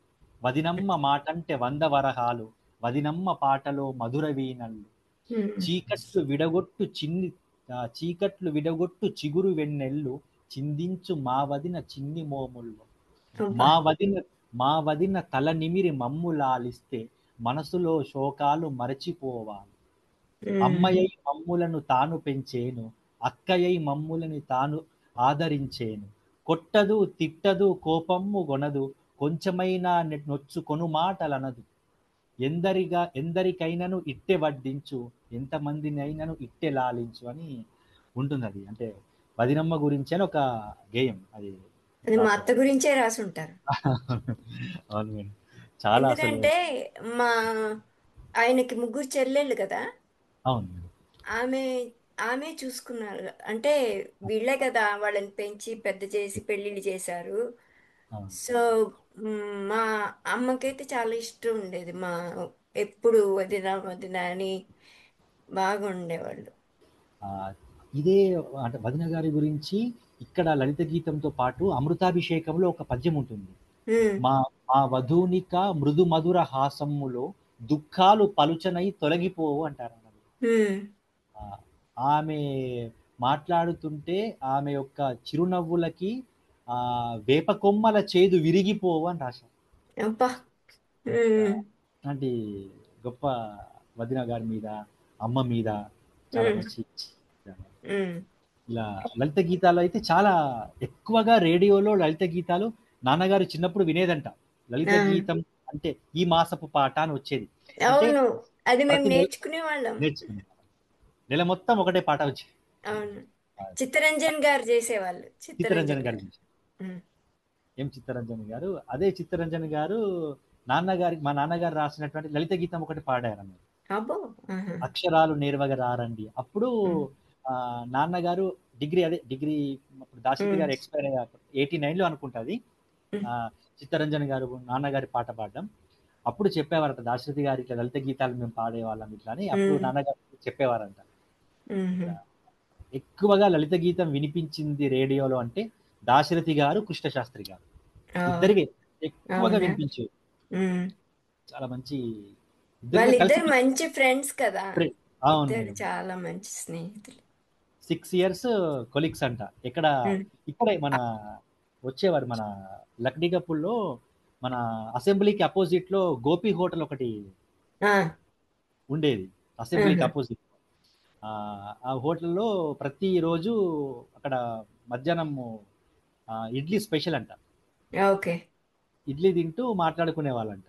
అయితే ఆహా. అందులో రాసుకున్నారు, ఇది యాత్రా స్మృతిలో యాత్రా రాసుకున్నారు. స్మృతిలో. అవును. ఉమ్. మేము ఇడ్లీ అంతా తినడం, కృష్ణ శాస్త్రి గారే బిల్ పే చేయడం మాకు ఒక ఆనవాయితీ అని రాసుకున్నారు. చాలా సరదాగా చాలా అవును. అవన్నీ చదువుతుంటే మేడం, వింటుంటే ఒక్కొక్కసారి అనిపిస్తుంటుంది, అంత గొప్ప వాళ్ళను చదువుకునేటువంటి భాగ్యం దక్కింది. వాళ్ళు ఉండేటువంటి కాలంలో ఉండుంటే వాళ్ళ ఆశీస్సులు మా అది మీద పడేవి అని నేను ఒక ఓల్డ్ సోలే అండి. నేను ఓల్డ్ సోలే. ఎప్పుడైనా సరే ఓల్డ్ మూవీస్ చూసినప్పుడు, ఓల్డ్ బుక్స్ చదివినప్పుడు, ఏదైనా సరే అరే అప్పుడు పుట్టిండే ఎంత బాగుండేది కదా అనిపించేస్తుంది. చాలా వాళ్ళ ఆలోచనలు, ఆశీస్సులు, ఉమ్. నారాయణ రెడ్డి గారి ఆశీస్సులు నేను పొందగలిగా. అప్పుడు దాశరథి గారి మీద నేను పిహెచ్డి చేస్తున్నప్పుడు కూడా నేను వారి దగ్గరికి వెళ్ళి నేను మాట్లాడాను. ఆ ఉమ్. సందర్భం వచ్చి నేను నాన్నగారు కూడా ఆయనది మామయ్య జయంతి కోసం వీళ్ళందరితో మాట్లాడాను అనమాట అప్పుడు. అప్పుడు, నారాయణ రెడ్డి గారు, నాగేశ్వరరావు గారు, మా మామయ్య, చిన్న మామయ్య దాసరి అవును. వెంకటేశ్వర గారు, ఇంకా ఆయన ఫ్యాన్స్ తోటి కొంతమందితో మాట్లాడా, కుటుంబంతో మాట్లాడా. అది పెద్ద ప్రోగ్రామ్ అన్నమాట అది. అవును. అది అప్పుడు ఆయన అడిగాను అనమాట, నేను వచ్చినప్పుడు మీ ఇంటికి వచ్చి ఇంటర్వ్యూ చేయొచ్చా అంటే, అడగాల అమ్మా రా అన్నారు నారాయణ రెడ్డి గారు. నారాయణ. అయితే ఆయనకి ఏ చెల్లెలి కూతుర్నో ఆయనకి అర్థం కాలేదన్నమాట. ఆహా. ఆ, ఆయనకి ముగ్గురు కదా, చిన్నవాళ్ళు గుర్తున్నారు. పెద్ద ఆమె కూతురువా నువ్వు, ఆయన దూరాదేశం ఇచ్చారు అంటే రాయచూర్ అంటే అప్పుడు దూరాదేశం అన్నమాట. రైట్. ఆ, రాయచూర్కి ఇచ్చారు, ఆమె కూతురువా అని అడిగారు. అవును. అంటే కానీ ఆయనను కలుసుకునే అదృష్టం, కలుసుకోవడం అంటే చిన్నప్పుడు చూసాము అవును. కానీ కలిసి మాట్లాడి ఇంటర్వ్యూ తీసుకోవడం అది కుదరలేదు, వెళ్ళిపోయారు. ఈయన నాగేశ్వరరావు గారు ఇంటర్వ్యూ ఇచ్చారు నాకు, కానీ నేను మళ్ళీ వీడియో ఇంటర్వ్యూ ఆయనను కలిసి కూర్చొని చేయాలంటే దానికేం భాగ్యం అమ్మా రా అన్నారు. ఇంతలోనే వెళ్ళిపోయారు ఆయన. సో నాగేశ్వరరావు గారికి చాలా ఇష్టం దాశరథి ఆ, గారు అంటే. నిజానికి దాశరథి గారు సినిమా రంగంలోకి రాకంటే ముందే గాలిబ్ గీత అంకితం చేశారు, డెడికేట్ చేశారు. అవునంట. వాళ్ళ ఇంటికి వెళ్ళి వాళ్ళ అమ్మగారు ఈయన కోసం అప్పుడే ఆ ఇంటర్వ్యూలోనే చెప్పారు, దాశరథి గారు మా ఇంటికి వచ్చి ఉండేవారు. ఆ, హైదరాబాద్ వచ్చినప్పుడు మా ఇంట్లోనే ఉంటే అమ్మ ఆయన కోసం వేరేగా ఉండేది. ఆయన నాన్ వెజ్ తినేవారు కాదు. ఆయన చాలా డెలికేట్ డయట్ అంట ఆయన మామయ్యది. అందుకని ఆవిడే స్వయంగా కూర్చొని వడ్డించి కబుర్లు చెప్పి చేసేవారు, చెప్పారు అప్పుడు. చాలా చాలా పాటలు కూడా.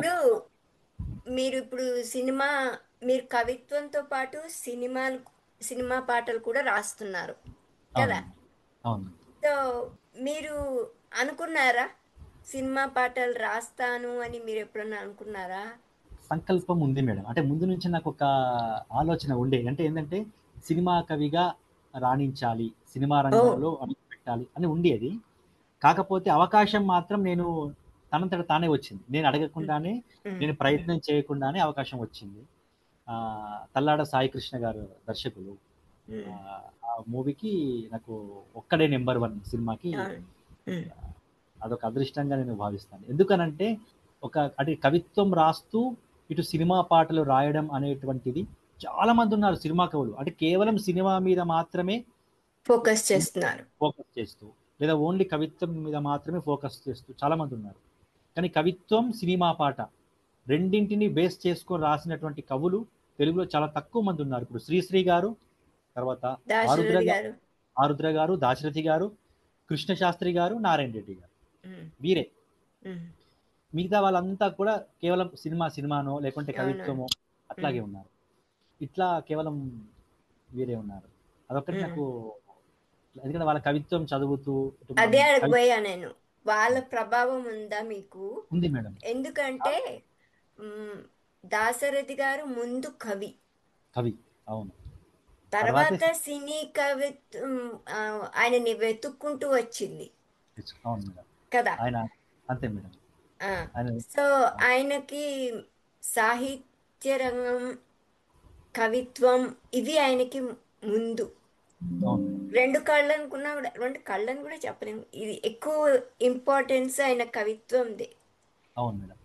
జైల్లో ఉన్నప్పుడు కూడా ఆయన వదిలిపెట్టలేదు, అప్పుడు కూడా రాస్తారు. అప్పుడు రాసినవే కదా అగ్నిధార, రుద్రవేణ, ఇట్లాంటివన్నీ. సో కవిత్వం మాత్రం, సో మీరు రెండు కంటిన్యూ చేయగలరా? తప్పకుండా. నేను ఇప్పుడు రెండు రాస్తున్నాను. ఇప్పుడు కవిత్వము, సినిమా పాట నేను రెండు కళ్ళుగా నేను ప్రయాణం చేస్తున్నాను. నేను ఎవరితో, భాస్కర్ భట్ల గారితో మాట్లాడినప్పుడు నేను చెప్పాను అనమాట, ఆయన చిన్న చిన్నవి కొన్ని పెడుతుంటారు ఫేస్బుక్లో అప్పుడప్పుడు, ఆయన ఆలోచనలు అవి బాగుంటాయండి, మరి బుక్గా తీసుకురావచ్చు కదా, బాగుంటాయి, కవిత్వం కూడా రాస్తుండండి పక్కన అని చెప్పేదాన్ని అనమాట. కానీ మీరు మాత్రం కవిత్వం వదిలిపెట్టకండి. కవిత్వం, సినిమా పాట రెండు. సో ఇప్పుడు సినీ గీతాలు రాస్తున్నప్పుడు అప్పుడు వాళ్ళు పడిన కష్టాలు, వాళ్ళకు కలిగిన ఆనందం, ఒక పాట హిట్ అయిందంటే వచ్చే సంతోషం, ఇవన్నీ మీరు కూడా అనుభవిస్తున్నారా? అవును మేడం, ఇప్పుడు అదే అనుభవంకి వచ్చింది. అప్పుడు వాళ్ళకి ఏంటంటే అంత పెద్ద పెద్ద మహాకవులను ఈ పదం బాగాలేదండి మళ్ళీ మార్చండి, ఈ పదం బాగాలేదండి మళ్ళీ మార్చండి అన్న సందర్భాలు ఉన్నాయి. అంత గొప్ప కవులనే అన్నారంటే ఇప్పుడు మాలాంటి మామూలు యంగ్ రైటర్స్ ని ఇబ్బంది పెట్టడంలో తప్పే లేదనిపించింది మేడం. ఎందుకంటే వాళ్ళు ఒక్కొక్క పాటని 10-15 సార్లు రాయిస్తారు. ఒక పల్లవి కుదరాలంటే కనీసం ఒక 6-7 సార్లు దాన్ని దిద్దాలి. ట్యూన్కి బాగా ఉన్నా అందులో ఏ ఒక్క వర్డ్ బాగాలేకపోయినా మళ్ళీ మార్చండి అంటారు. డైరెక్టర్కి నచ్చకపోయినా మార్చాలి, మ్యూజిక్ డైరెక్టర్కి నచ్చకపోయినా మార్చాలి, సింగర్కి ప్రొనౌన్సియేషన్లో ఇబ్బంది అవుతుంది, పలకలేకపోతున్నారు ఆ పదము అంటే మార్చాలి. ఇది మారిందా? ఏ మేడం, ఇప్పుడు సింగర్స్ అప్పుడు ఎలా ఉండేవాళ్ళు, కవులు ఏవి ఇస్తే పాడేవాళ్ళు. అవును మేడం. ఇప్పుడు గాయకులకి కష్టమైన పదాలు వస్తే మేము పాడలేము అని అంటున్నారంట. అవును మేడం, ఇప్పుడు అదే జరుగుతుంది. అప్పటి సింగర్స్ ఉన్నారు, ఇప్పుడు మన ఘంటసాల గారు, బాలసుబ్రహ్మణ్యం గారు, సుశీల, జానకి గారు, ఇట్లా చాలా మంది ఉన్నారు. వీళ్ళంతా మంచి సాహిత్యం చదువుకున్న వాళ్ళు. ఆ ప్రొనౌన్సియేషన్ ఒక్క వర్డ్ కూడా ఉచ్చారణలో దోషం ఉండకపోయింది. ఇప్పుడు ఉన్నటువంటి సింగర్స్ లో వాళ్ళు ఏంటంటే అదర్ లాంగ్వేజ్ వాళ్ళు ఉంటారు, వాళ్ళకి తెలుగు సరిగా రాదు, ప్రొనౌన్సియేషన్ తెలియదు, అది ఎట్లా పలకాల పదం తెలియదు. అప్పుడు వాళ్ళకు ముందు వాళ్ళు పాడుకున్నప్పుడు ఓకే, చూసుకున్నప్పుడు ఓకే, తీరా రికార్డింగ్ టైంలోకి వెళ్ళగానే అక్కడ స్టూడియోలో ఆ పదం ఇబ్బందిగా అనిపిస్తే అప్పటికప్పుడు మళ్ళీ వెంటనే ఆ వర్డ్ చేంజ్, కొత్త పదం ఆ మీటర్కి సెట్ అయ్యేటట్లుగా, మళ్ళీ ట్యూన్కి సెట్ అయ్యేటట్లుగా వర్డ్ చేంజ్ చేస్తేనే మళ్ళీ అది కంటిన్యూషన్ అవుతుంది. లేకుంటే అంతటితోనే మధ్యలో ఆ లైన్ ఆపేస్తారు పాడేటప్పుడు. ఇలా చాలా సందర్భాల్లో జరుగుతుంది, ఇట్లా ఎదుర్కొంటున్నాం. ఇప్పుడు ఏమైపోయిందంటే కొన్ని సందర్భాల్లో మాత్రమే ఈ మెలోడీస్, స్వచ్ఛమైనటువంటి పదాలు అడుగుతున్నాయి. సందర్భానుగుణంగా మధ్య మధ్యలో సాంస్క్రిట్ వర్డ్స్ ప్యూర్ సాంస్క్రిట్ సందర్భాల్లో ఇట్లా అడుగుతుంటారు. ఒకప్పటిలాగా ఇట్లాంటి అద్భుతమైనటువంటి శబ్ద సౌందర్యం ఏదైతే ఉందో, ఇప్పుడు మనం మాట్లాడుకున్నాం, దాశరథి గారు కన్నెక్కు ముదం అన్నారు ఆయన, రాజహంస అన్నారు ఆయన, నీలి ముంగురులు అన్నారు. ఇప్పుడు అట్లాంటి వర్డ్స్ కొన్ని సందర్భాల్లో మెలోడీస్ ఎక్కడైతే కొంచెం రొమాంటిక్ సాంగ్స్లో మెలోడీస్లో ఎక్కడెక్కడైతే అవసరం ఉంటాయో అలా అడిగిన సందర్భాలే తప్ప మిగతా సందర్భాల్లో మాత్రం అట్లాంటి పదాలకు తావివ్వట్లేదు. సింపుల్గా ఉండాలండి, వర్డ్ చాలా సరళంగా ఉండాలి,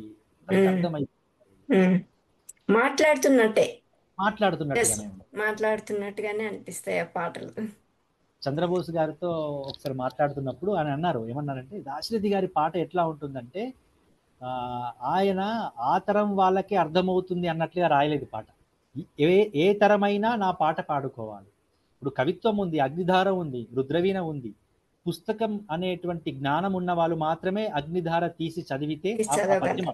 కానీ ఆయన రాసినటువంటి పాట ఏ జనరేషన్ ఇల్లిటరేట్ పర్సన్ కూడా అర్థమవుతుంది.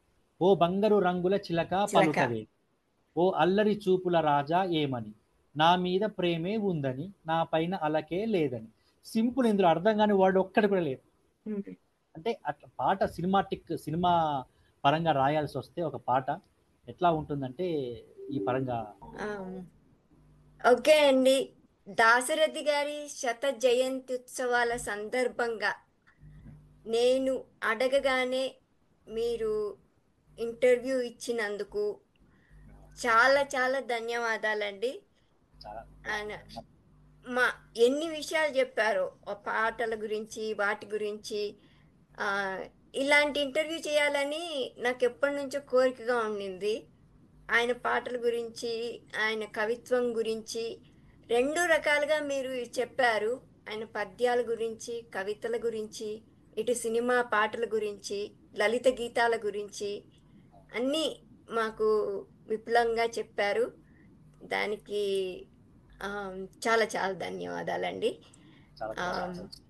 మీరు పిలవడం, నన్ను దాశరథి గారి గురించి మాట్లాడడం, అనడం అది నా అదృష్టంగా భావిస్తాను. ఎందుకంటే దాశరథి గారి సాహిత్యాన్ని చిన్నప్పటి నుంచి అభిమానిస్తూ ఆరాధిస్తూ పెరిగిన వాడిని నేను. ఆయన మీద రీసెర్చ్ చేసిన వాడిని. మీరు మీ ఆశీస్సులతో నేను ప్రయాణం చేస్తున్నాను. నన్ను చాలా సంతోషంగా అనిపిస్తుంది మీరు ఇలా పిలవడం, మాట్లాడించడం. నేను అదృష్టంగా భావిస్తున్నాను. ధన్యవాదాలు. మీ దగ్గర విద్య ఉంది, టాలెంట్ ఉంది, అదే మిమ్మల్ని ముందుకు తీసుకెళ్తుంది.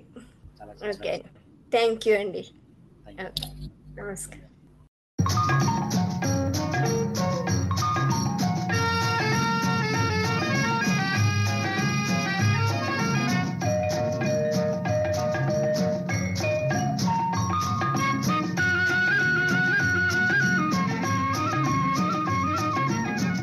ఖుషిగా నవ్వుతూ చలాకి మాటలు రూతూ కుషారు గొలిపే విందుకే నిషా కనుల దానా. ఖుషిగా నవ్వుతూ చలాకి మాటలు రూతూ కుషారు గొలిపే విందుకే నిషా కనుల దానా.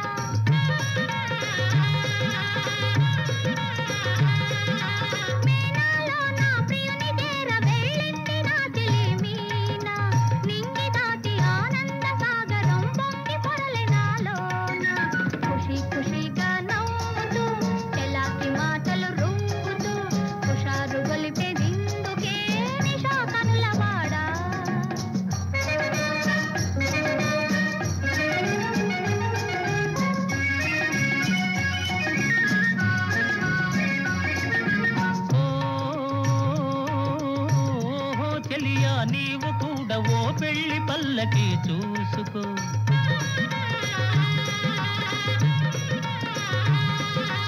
ఓహో చెలియా నీవు కూడా ఓ పెళ్లి పల్లకి చూసుకో.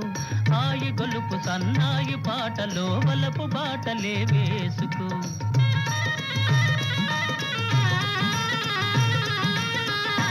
వెళితే మరి నీ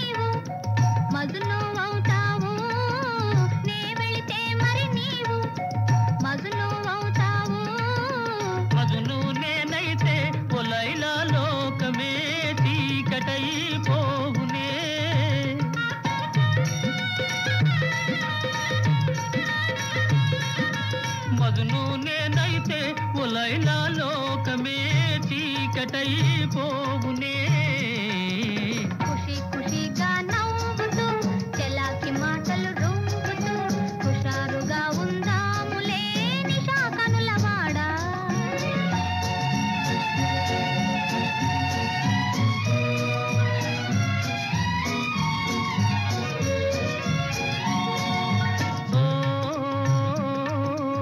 ఆకాశంలో ఇంద్రధనసుపై ఆడుకొందమానేడే.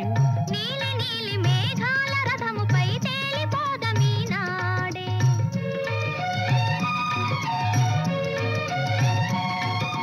చంద్రుడు నేనై నీవు వెన్నెలై కలిసి